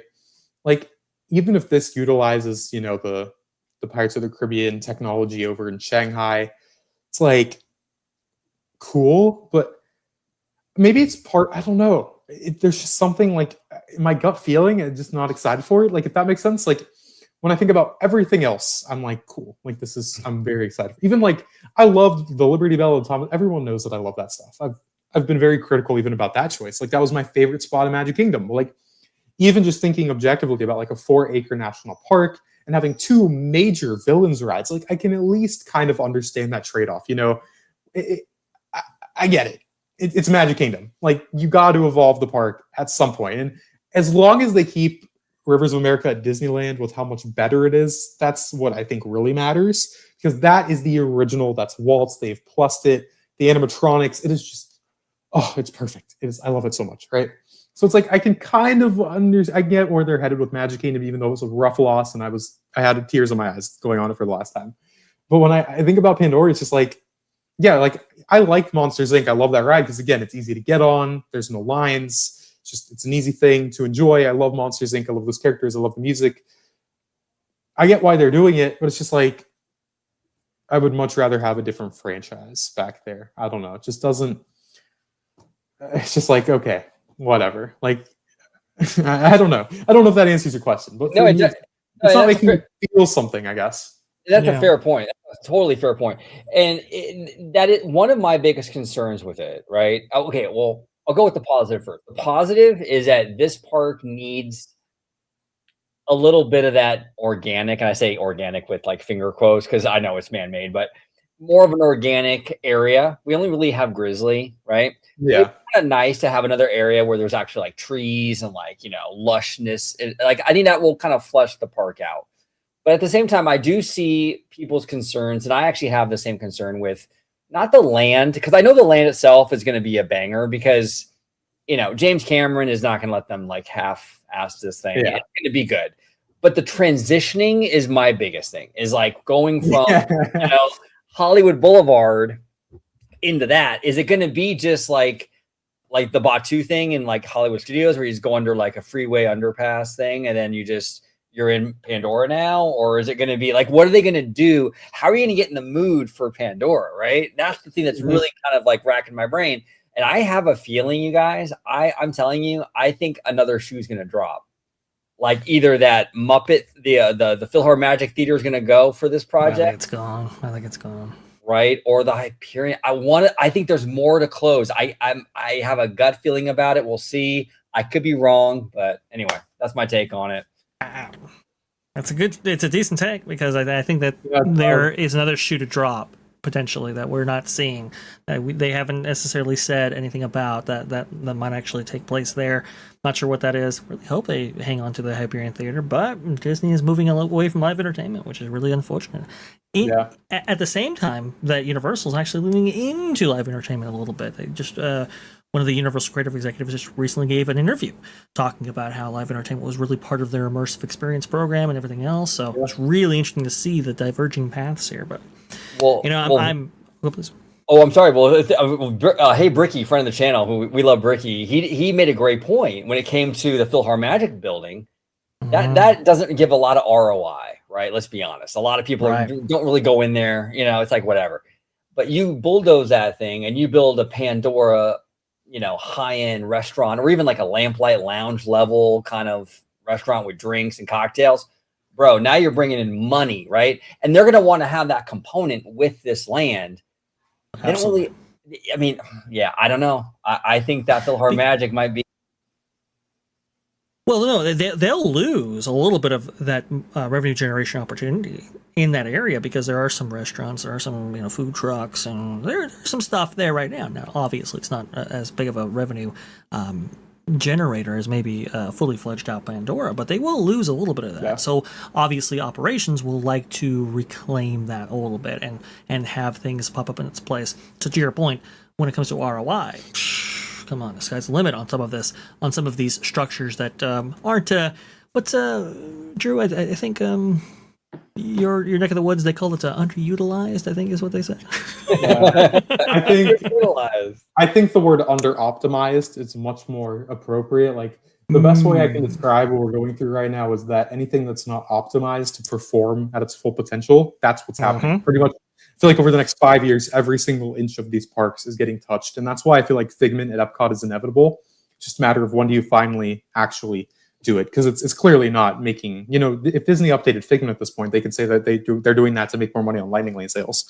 It's not the merchandise at this point. It's just getting people in line and spreading out crowds, all that stuff. So I don't think underutilized is the right word by any means, because the Rivers of America was perfectly utilized. It served its purpose perfectly. It's getting away from crowds, enjoying the natural beauty of our country and the history that Walt Disney loved. So it was perfectly utilized, but it's not optimized for return on investment. Lightning lanes, spreading out crowds. That's why it was demolished. So optimization is the word that I always come back to. Is Disney's just optimizing everything. We're kind of in the heart of it, and a lot more is to come for sure. Yeah. I hope they stop their war against water, though. Jeff Vail was really like, it's just like, if there's water features, I'm like, get it out of here. It's like, what happened to you? Like, why do you not like water? Like the Fountain of Nations, and then what we have now at Epcot, I'm like, what is this? That's the garden that has a. I mean, I will listen. That garden, I shield my children's eyes from, because I'm like, you're not. Like, you can't see this yet. It's too much. I love it. Well, and that's the weird thing too, though, right? With even this Pandora land, is they're going with the way of water stuff, right? And even out here in California, they've been cutting back on the water stuff. Like we've been getting a lot of fake grass, so they don't have to water as much, and we've seen the loss of fountains as well. And then they're like, yeah, we're going to build like this 9-acre area based on water. It's like, what? Like, I don't know. The water for that attraction. They're like, we only have so much we can use out here. I do think it's, we've done it before. I do think it's kind of funny that by the time your guys' Pandora Land may open, like all the Avatar movies are done. And like James Cameron's like 92 years old or something. It's just like, I always think of James Cameron as South Park presented him, as like he speaks in third person, and he, James Cameron does what James Cameron does because that's what James Cameron does. And so he comes in there, but I do think it was interesting. I did talk to an Imagineer that worked on Pandora, and how much Joe Rohde and James Cameron were involved in that land. Like, that's why it took so long, because like James Cameron just come in there and be like, "You got to redo this. This isn't right." Like, he is right, and I think that's why that land was so great. Like, I still love that land, even though I don't like Avatar. Like, I don't dislike it. I just don't care about it. But that land is solid, and I think that is one of the reasons as to why. And that's probably why this one's taking so long too, with the James Cameron. He's probably in there like doing all kinds of notes. Go ahead, Vash. John Lando too. Let's not cut him at all either. I mean, John Lando was super influential in how that ultimately looked, and unfortunately, he's no longer with us. So it's one of those things that's a little bit different this time around.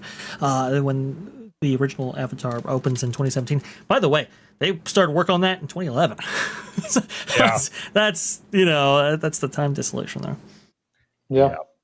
By the way, did you? I saw this a minute ago. Sorry, I had to go tell my kids good night. That's why I was. Nope, you're good. Don't apologize, man. I didn't have internet issues too much. We had Drunk 3PO show up. He's like, "Look at this amazing panel. What's up, Jay?" What's going on, Jay? Hey, what's going on there, Jay? I thought I saw that pop up, and then I was like, maybe I was seeing things, but I didn't know what you guys are talking about or not talking about. Are you guys still talking, or we covered a lot of the California stuff? I think we're good. Yeah. Yeah. I'm probably gonna hop at this point. Honestly, it's getting a little late here, but okay, yeah, of course. Yeah, well, first off, I let's appreciate just you say guys. thank you. Yeah, thanks for coming on. We greatly appreciate it and just hanging out with us. Absolutely. Where can everybody go find you out there on the internet? Where do you want to point them? You can point them all the places if you'd like.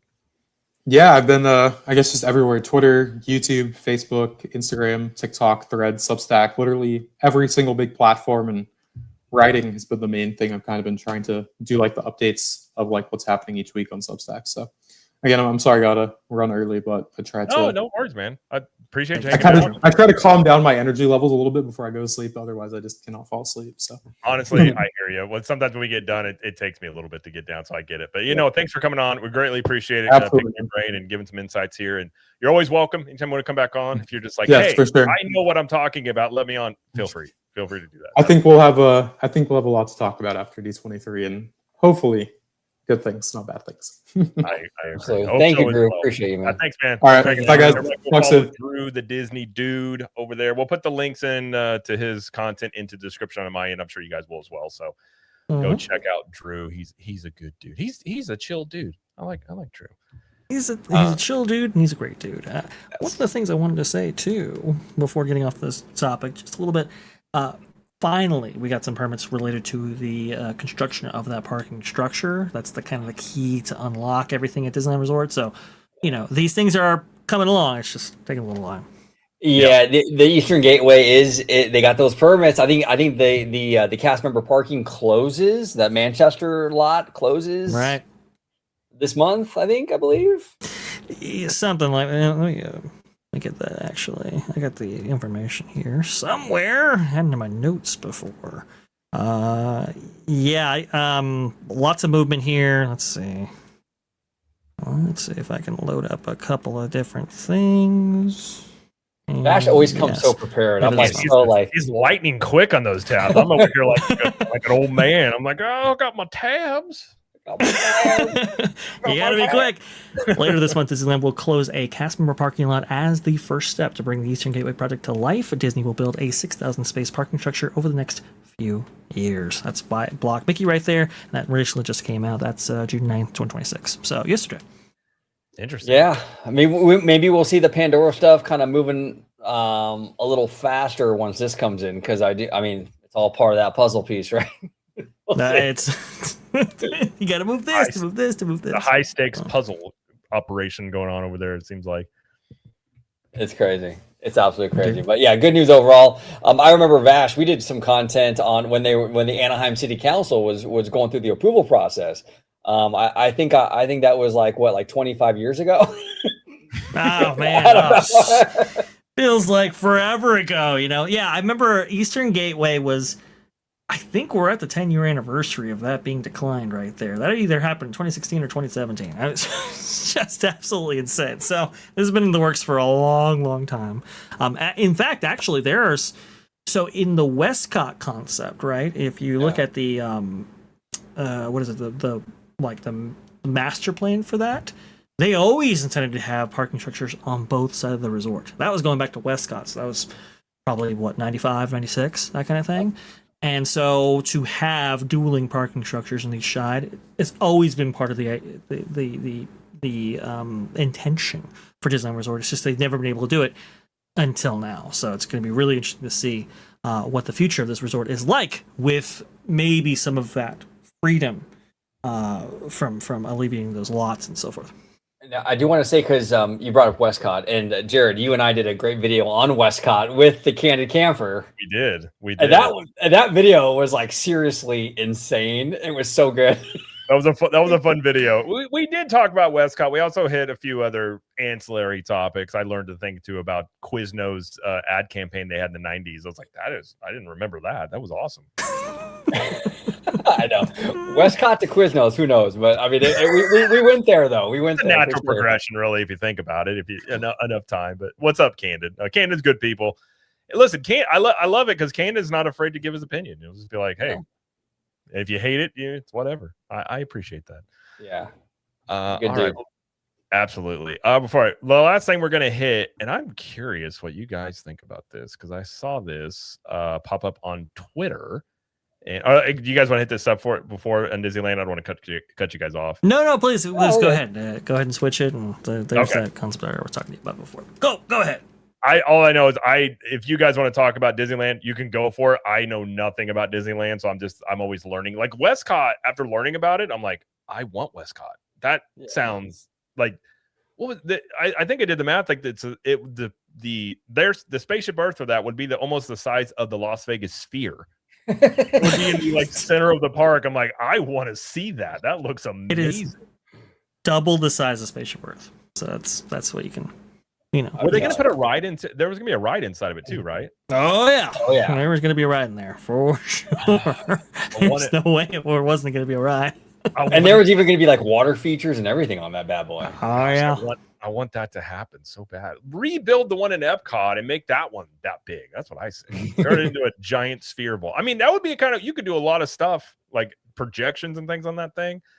Yeah, that'd be pretty cool. I think so.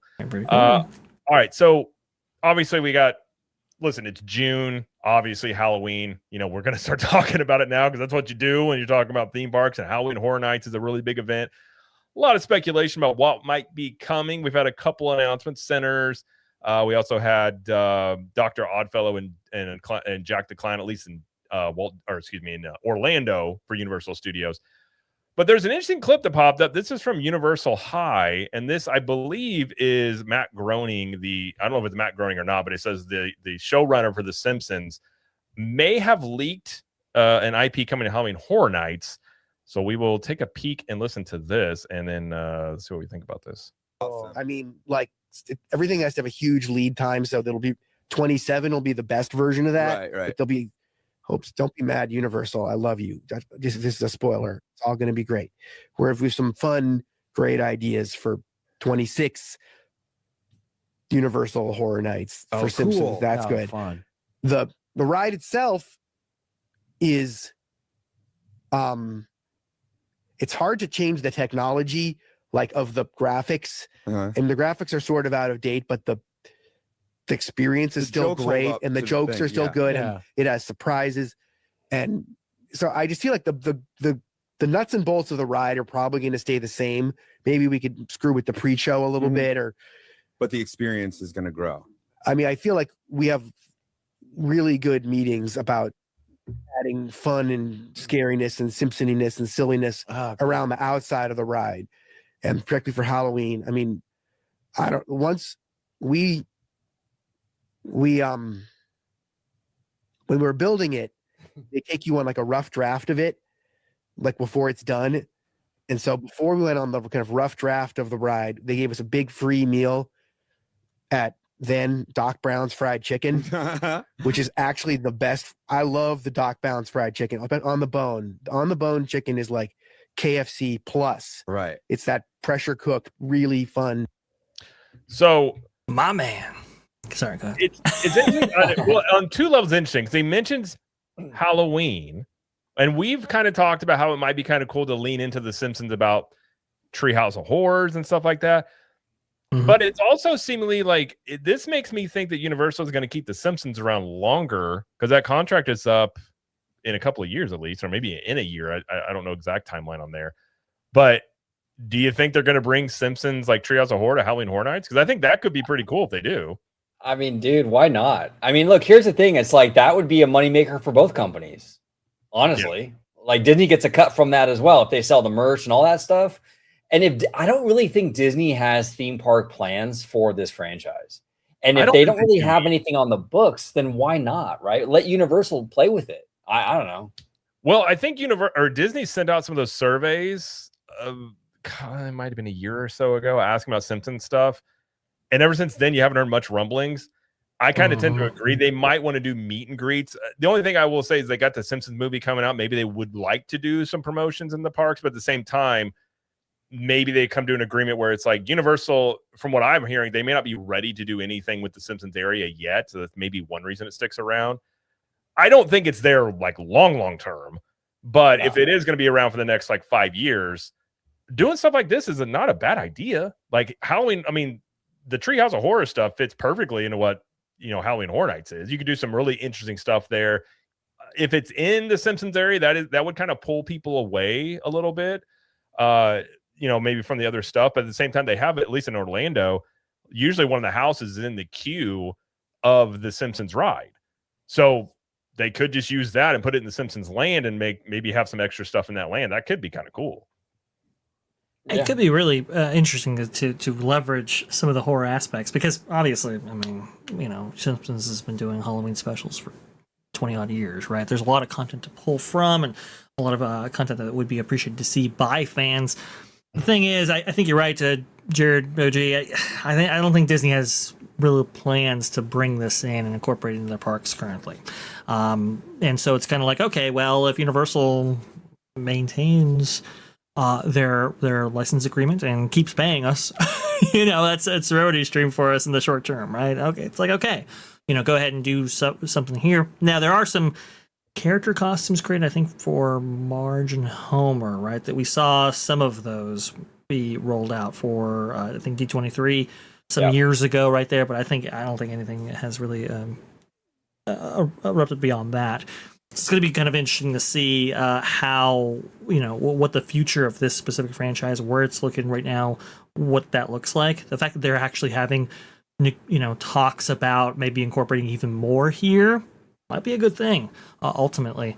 We'll just have to see what that looks like. But for Halloween Horror Nights, that could be awesome. That could be a really great thing. And man, there's a ton of stuff you can bring out for that. Now, I was a little sad. Jared, did you hear the rumors that Ozzy might be featured? And maybe I think we got it recently confirmed that that's off the table, which is really, really sad. I don't like that.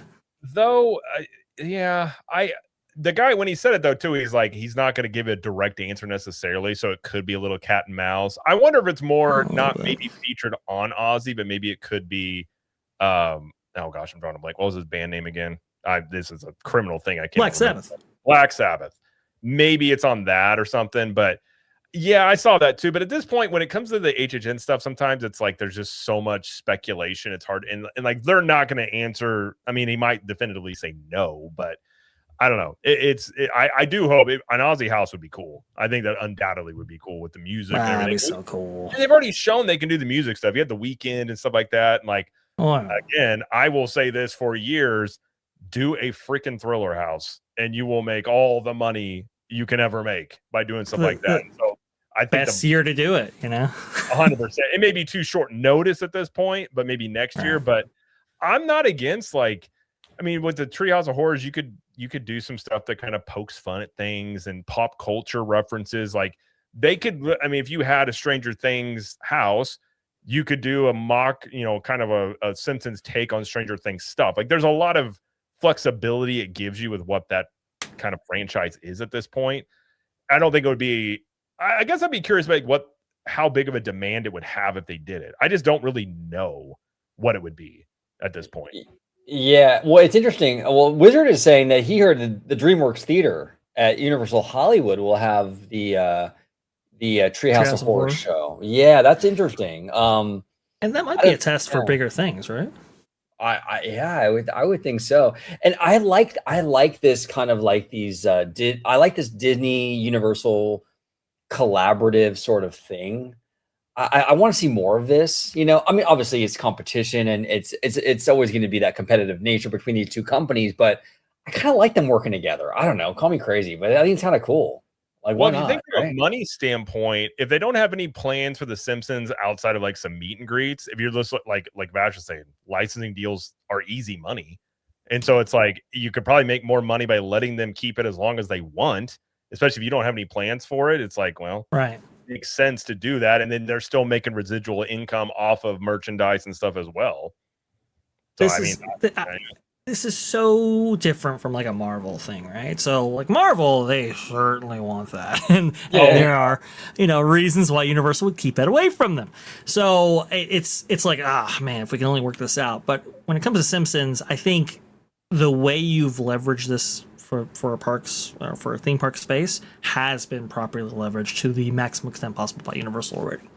So like what's the upside for Disney investing into their own? I mean, we're already getting comparisons between Spider-Man at DCA versus Spider-Man at Islands of Adventure. Like, I don't know if they necessarily want to be in that war again. So it's kind of like, okay, well, maybe this stays here for, at least the near future, maybe until like, at least for Hollywood, or maybe even Universal Studios Florida. They see that this space and it's like, okay, maybe we can develop, better optimize this area, to use Drew's terminology right there, which I think is so spot on. That could possibly be the case. But Theme Park Wizard also saying that he was talking about maybe exclusively the ride itself, which is an interesting thing, right? It's like maybe we do get a film update and some different theming outside. That could be really interesting, potentially. Yeah, I get the feeling he was in that clip probably talking about Hollywood, given that's probably what he's, I would assume, maybe being, I don't know if they do all their work out in California or not. That part would be interesting because like that ride, at least in the Orlando one, it's an old ride system. That thing is rough. And I think that's one reason. Yeah, like why, if you're looking at what Universal would do, is do something different here. Is not as, it's somewhat where The Simpsons is, because The Simpsons is still relevant, but not where it was like 10, 20 years ago by any means. But that all, the ride system in here, the land itself is definitely aged. And so like, I don't think they would put the money into revamping something for The Simpsons as much as they would something else. But if you're looking at this and saying, okay, we're going to keep it for 5 more years, I don't know how much it would cost to do something with the movie, throw in some seasonal stuff here and there. Like, it's not a bad little, you could almost treat it as like a flex land, like seasonally, because The Simpsons does have that like versatility to the IP. If they do it as an experiment, I would be curious what they would do and really what the reception of it would be. Would it be the worst thing in the world to maybe develop a new ride film that is maybe variable? That could be a possibility, right? We've seen that a lot from Disney recently, in terms of that, where you have like multiple films that may actually show and it's randomized and all of that. That could be interesting. But to your point, Jared, for like Hollywood, I mean, I've heard some real bad structural problems with the actual building itself, the way it was built on that hill. It was built for Back to the Future back a long time ago, and it's like, that's it's now maybe coming up on its expiration date right there, which I think is interesting. You might have to get around that in some way there. But for Universal Studios Florida, there's so many different plots that are being developed right now for that park. Is Simpsons a high priority for them? It might not be. It might just be like, okay, hey, look, listen, it makes us decent money. We'll just have it there until a really for real better IP or idea comes out. They may just be looking at that, and in order to get more life out of it, maybe they spend a little bit of money in order to get maybe 5-10 years more out of it. To your point. Yeah, well, I was at Universal this past weekend with our good friend Theme Park Philosophy, actually, and one thing that he brought to my attention, and I've noticed it before as well, but the sideshow Bob hats, like every other person is wearing one. Like really? Those things sell. That's a good point. Big time. So Disney's making their money, but Universal's making their money too. Moe's Tavern is always packed. That donut shop right there, always a line. Like, so they're making money on this stuff. So right. I think there's an incentive for both companies to be like, why are we going to upset the apple cart right now? Like, why not just roll with it for a few more years? Now, it's true. I mean, when you look at it, so it's interesting with The Simpsons for like years. I mean, the Pokemon Land stuff has been a rumor for a while. And for the longest time, it was like Pokemon is going to go into where The Simpsons is. And then all of a sudden, that switched over to the Lost Continent. So I am curious, and there's speculation out there about DC rights maybe coming to Universal. At least DC and Warner Brothers is almost wanting Universal to do that in Florida. do you put DC in studio side? Like, I think that's the thing. Like, what do you put, at least in the Florida park, at least I'm aware of, like, what do you put to replace that? Like, I think they might have to, because of the agreement for Marvel. I think Marvel's, if you read the agreement, which is available online, it says that you can't necessarily have another comic book IP in the park in which you have Marvel. Now, some people maybe are looking at that and going, okay, does that mean just park? Does that mean resort? There's a little bit of question mark when it comes to that. But I think the idea was, because remember, back in the day, Universal was courting both. They were courting DC and they were courting Marvel. They had actually drawn up a lot of ideas for DC, never actually went through to the development stage, and then they got Marvel. But I think Marvel, understanding that, says, okay, look, listen, you're not gonna boot us for DC later on.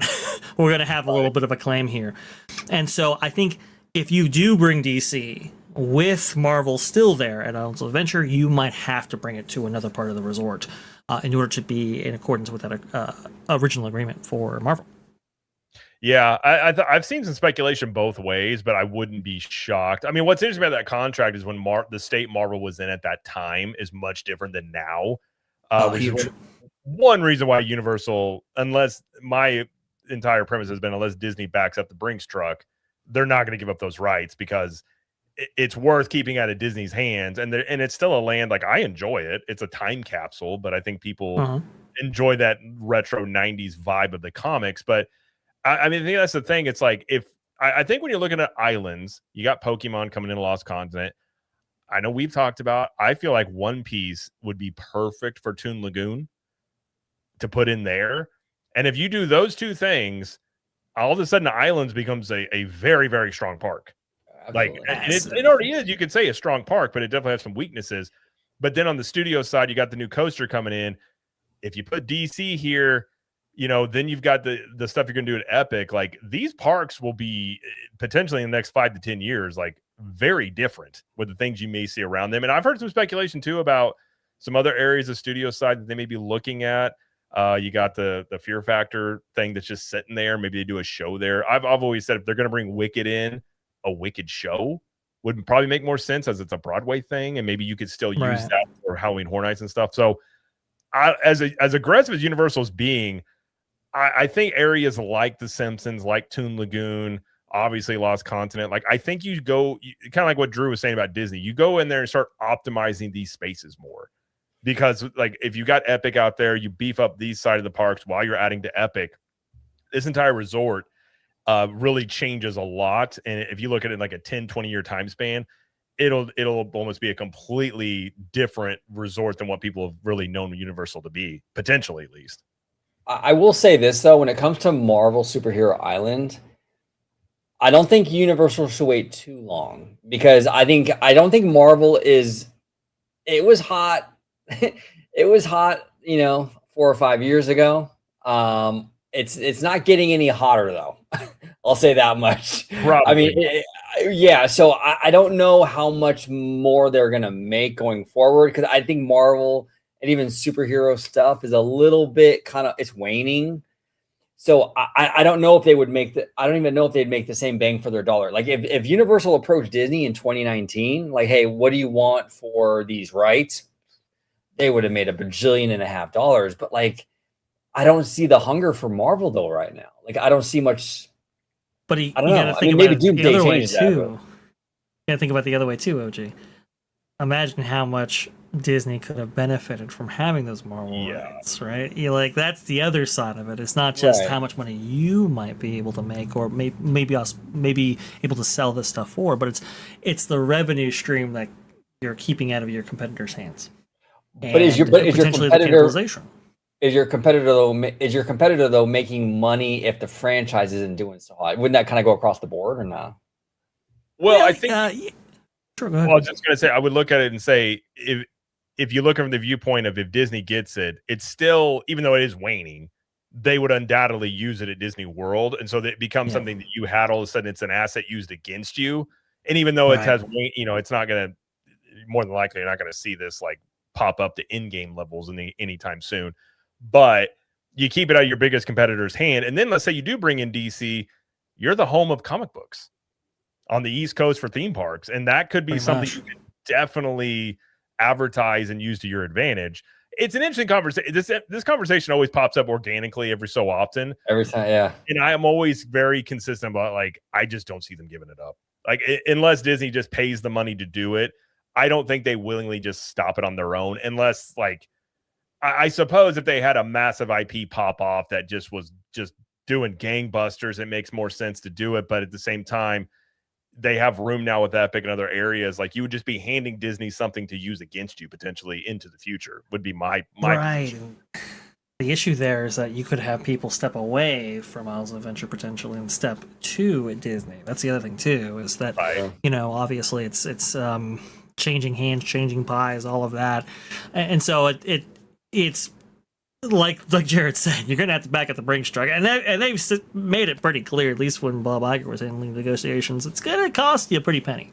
That's just kind of what it goes. And here's the thing: if Doomsday really does pop off, now we're back. That's yeah.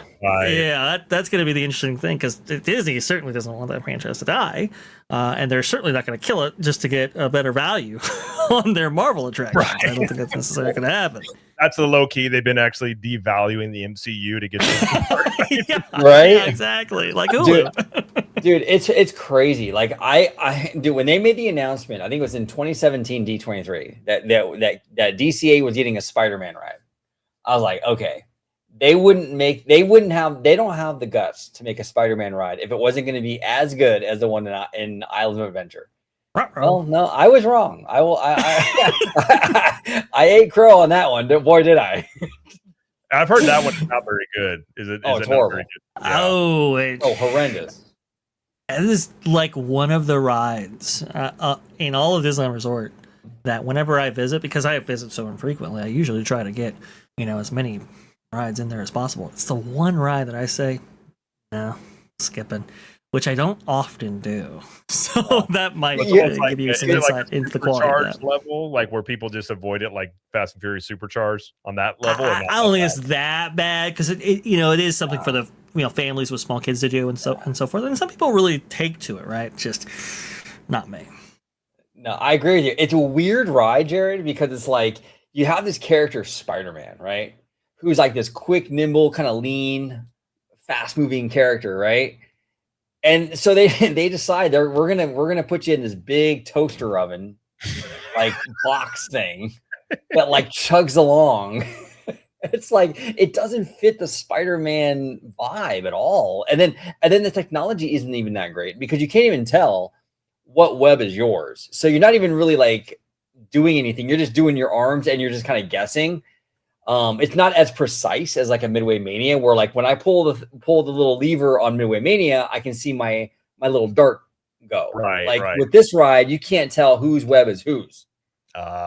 It's a mess, bro. It's an absolute mess. And that's the other thing too, to your guys' point, Spider-Man in IOA is an award-winning, like, legendary attraction. So regardless of Marvel as a franchise, though, Universal might just want to keep it for that reason. So, also it should be noted, Spider-Man is literally the biggest Marvel character that they have. Has been for a very long time. And I think even if you're looking at Marvel as a whole, if I'm Universal, it's like I'm holding on to Spider-Man. Because by the way, do you guys know in the comics, because I'm a comic book nerd, Spider-Man, like pound for pound, is the strongest superhero. Like, he's insanely strong and nimble. It's kind of a cheat code when it comes to Spider-Man. But no, and I agree with Wizard here was saying that I think that benefits from not being MCU related. And it's just like comic book land, which makes it evergreen. And I think that is the benefit. And it's usually busy. Like, anytime I'm in there, it's not like it's a ghost town. Spider-Man's a solid ride. Now, one thing that's interesting, and I don't know if you know or not, Bash, because I don't. I've looked at that contract, but I don't know if it's in there. I would assume, let's say I'm Universal, and you got Doomsday coming out. Well, throwing up a Dr. Doom meet and greet would make a lot of sense. I imagine if they didn't already have it established, though, they would have to get that approval from Marvel, and I don't imagine Marvel is going to approve that.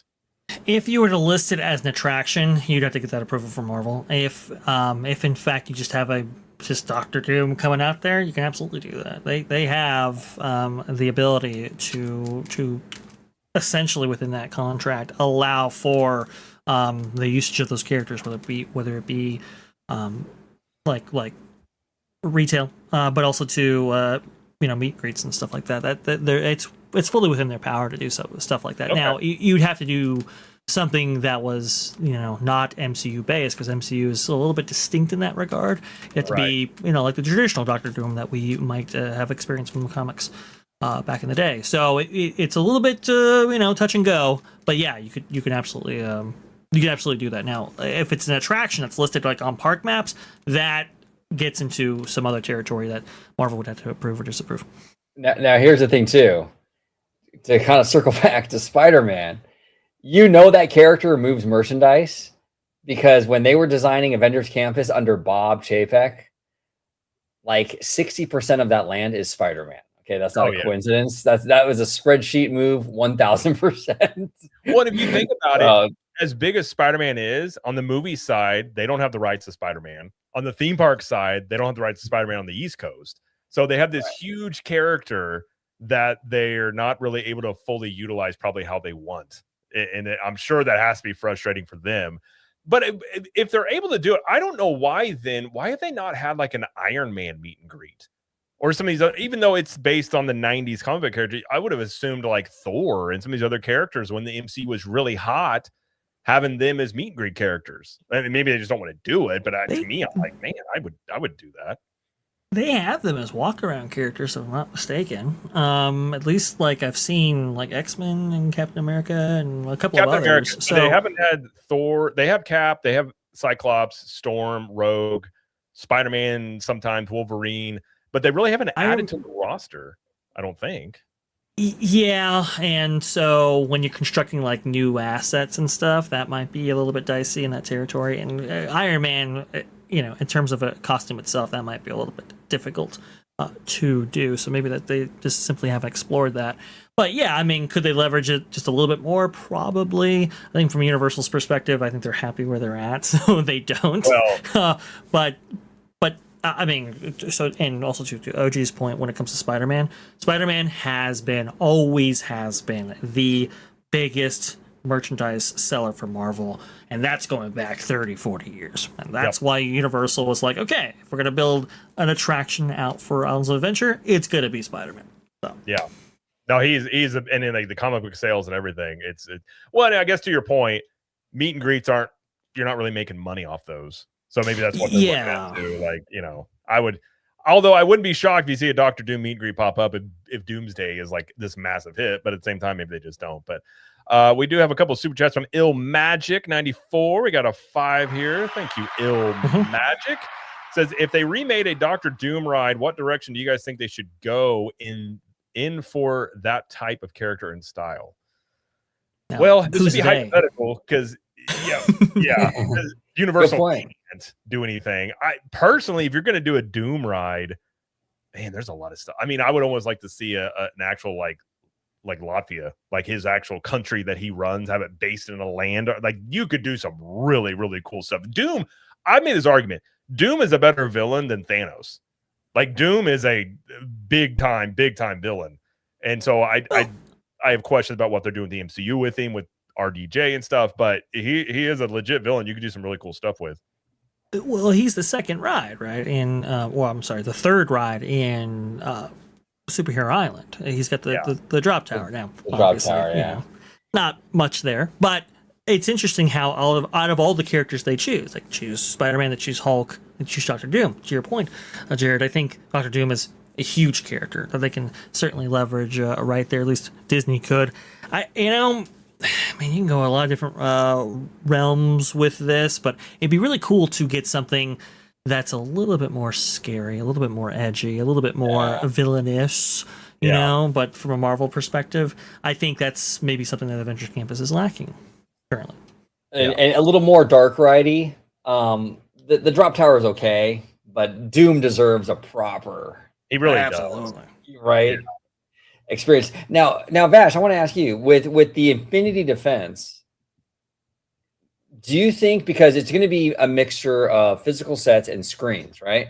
Is there a possibility that we get like going forward, maybe not, well, obviously not for this movie, Doomsday, but like going forward, that they kind of cross promote this thing through the attraction, and sort of will get like the latest movie incorporated into those screens. They kind of hinted upon it, but do you think they're going to follow through with that? I think they will. I think they will, because it's really interesting for the 5-year anniversary of Avengers Campus. They're having like these kind of oddball characters be featured there, like Moon Knight and stuff, which is kind of fun. I think they like. Moon? Yeah, exactly. Who's that guy? Just kidding. Who? Yeah, it's a reference another. Which is sad because Moon Knight is a legitimately cool character that the show right completely messed up. Oh man, really sad there. But they like the variability that comes with Avengers Campus. Maybe a little bit more than Star Wars, right? It's like just, man, it's like gritting teeth to try to get them to change even one or two aspects. With Marvel, I think they enjoy not having that limitation. And I think one of the advantages of having maybe a screen-based adventure in the form of Infinity Defense, that we do hear that there's going to be animatronics featured. I have heard that some things have been cut, which is really unfortunate. Hopefully, maybe that changes now with Bruce Vaughn, and maybe they're putting stuff back in. I'm not sure, but one of the advantages of having projections in your ride is that you can add stuff in, and you can change stuff according to what's hot at the moment. And I think it's really important for Marvel, because what's hot changes so rapidly. I mean, Guardians of the Galaxy, remember, it was like the biggest thing since sliced bread. Obviously, that's changed, but you still have a Guardians of the Galaxy attraction, right? It's kind of like, that was based on like Guardians of the Galaxy 2. Like, can we do stuff that doesn't age out quite as fast? I think that's what they want. Yeah. I mean, you could put the X-Men in there if you wanted to, theoretically. I mean, in California at least, you know what I'm saying? You can I don't know why they haven't. X-Men, oh my gosh. X-Men is still so massive. Wolverine is such a, like, I love Wolverine. He's one of my favorite characters. I don't know why they haven't done more with that. Absolutely. But I think they might now with the movie coming out. But go ahead. That they definitely could. I got another 5 from Ill Magic. Is that also, even though we love the Spidey ride, do you guys think a Spider-Man ride could work well as an outside epic roller coaster? I mean, I think any IP could work with a roller coaster. I mean, Spider-Man would make sense. He's very, like you were saying, he's nimble. He flips through. You could have one where it's like you're kind of Spider-Man going through a city or something. You could definitely do Spider-Man that way. Well, we're getting it in the form of Shanghai, right? Shanghai is developing an outdoor Spider-Man coaster at the moment. Yeah, true. Like they're in the process of building it. So we're gonna see whether or not that's viable. It's interesting. OG, maybe you'll back me up here, but Disney, previously when it came to coasters, they didn't usually they didn't previously do the Universal thing where you have coasters out there, and you have these attractions that maybe you would find at like a Six Flags or an Asbury Farm or even aspects of Universal. Now they're getting into that just a little bit with this Spider-Man coaster. It's a little bit change of philosophy here. What do you think about that? It is. I personally don't love that, because I see Disney as a separate animal from a lot of these like Six Flags-y parks, right? I don't love that. I mean, I don't mind roller coasters. That's fine. You can do roller coasters and you can have them really well themed. I think Hagrid's is a perfect example. The minecart ride at Magic Kingdom, but just to have some steel monster out there in a Disney park, I don't know. For me personally, it's not like, my favorite, to be honest. A little different. It is. So we'll see. But now, OG, do you happen to have a DJ Khaled sound on your soundboard? I don't. I saw that. Okay. I saw it super. I wish I did. So Ill Magic has another 10 here in DJ Khaled's voice. Another one. What about a Miles Morales Spider-Man ride? That'd be cool. Yeah, I'm not against Miles Morales. My issue with Miles Morales is he should be Robin to Spider-Man's Batman, and you almost have these competing entities about who is Spider-Man. I mean, I think Spider-Man is Peter Parker. Miles Morales, I don't dislike the character, but I don't like how many times it's like trying to replace or compete with Spider-Man. I just don't like that aspect of it. I mean, honestly, with the cartoon movie, like you could do some stuff with Miles Morales. I'm actually surprised Disney hasn't done more with it. just given kind of the popularity of the Into the Spider-Verse and stuff. But Mm-hmm. you could see him doing something with it. I mean, you could. It definitely has potential. Well, it could provide them the ability to do a proper Spider-Man ride. That's always a possibility, even though it'll be Miles Morales. Go ahead, please. Well, Vash, I was actually going to ask you, in that concept art, I think you had it on screen of the ride vehicle for the Infinity Defense with all the different characters. I think Miles is in that. No, I think you might be right. Let me see if I can get to there. That. You go. Oh, there it is. Is he in there? Maybe not. I see Peggy. My teleprompter's a little small here, so you're gonna have to tell me whether or not he is in there. But I wouldn't be surprised if he is. By the way, She-Hulk also in there. So if you love that adventure, there you go. But I think you pointed this out, OG. You were the first one that I heard this from. But you see the depiction of Peter Parker right there, alongside a traditional Spider-Man. To have animation potentially in here as well. That's a really interesting aspect. Who knows if that's survived these various revisions, because I know there's been a lot of them. But that's kind of the flexibility that this ride offers you, potentially. Yeah. Absolutely. Is that like an old school War Machine on the left in the green? I think you're right. I think it might be. Interesting. They got a lot of different. I actually looked at this concept art very much. They got a lot of kind of obscure characters in this. Yes, it's kind of this multiverse, right? Sort of attraction, which is it now. Again, like I mean, like what Vash was saying, maybe that multiverse element didn't survive. I'm not really sure, but that would be kind of fascinating, right? To have like these animated characters alongside like the real. That's weird, but it'd be kind of cool though, I think it's I see Daredevil there. And then you have Thor and Lady Thor, which I don't like the Lady Thor thing, but interesting. Yeah. I mean, nor did audience. I've never been more disappointed in a movie than Love and Thunder. Gosh, I was so angry during watching that movie. I will say this: if She-Hulk is in it, then I'll be glad it's 3D. So I'll just say that. Well, the thing is, She-Hulk is actually a really cool character. And like in the comics, like it was very like risque and like very interesting. And the show it was just a shell of what that character actually is. And like there were some really cool comic runs back in the day with She-Hulk, where it was I think the thing Marvel got into was trying to say, okay, this is She-Hulk now. She's better than Hulk. You're like, okay, you don't have to tear something else down to make something like these characters can be what again, not everything has to be a home run. It could be a solid double. That's what I think that's the issue they kind of ran into, is they were trying to use these as mantles, and that's not what these characters are. And maybe they learn from that, but that I never looked at that concept art that much. That's kind of interesting, but fascinating. It is fascinating. Well, we're at the over 2 hour mark, so I think we're going to wrap this up. But before we get out of here, just want to let everybody know where to catch these gentlemen. Thank you everybody in the chat for hanging out. Thank you for the super chats for everybody. From Il Magic, and we had Kiki and Luca with a member message. Juliet, just thank you guys very much, and then obviously Drew being on. That was awesome having Drew on. So thanks, Drew, for coming on. Before we get out of here, Orange Grove 55. Where can everybody find you? And of course, thank you for being here. Absolutely, no, it's always fun talking shop with you guys. I look forward to doing these weekly shows with you, fine gentlemen. And I want to give a big shout out to Mr. Drew, the Disney dude. He is awesome. Thank you so much, Drew. For coming on today and nerding out with us. But you can find me right here on YouTube, Orange Grove 55, talking with these fine guys all the time about theme park studio and all that good stuff. Also on X, Orange Grove 55, and also on Instagram, Orange Grove 55. Yes, sir. And Mr. Vash Sky with his growing channel. Over 7. I swear you were just at 5,000. You're at 7,000, so it's going great. So yes, it's insane. You keep up the celebrations, it's awesome. But yeah, go check out Vash Sky. Thank you for being here, of course. And where can everybody find you out there? The best place to find me is going to be probably in Vash Sky, the X account right there. You can go ahead and find me. All the social media links should be available somewhere in there.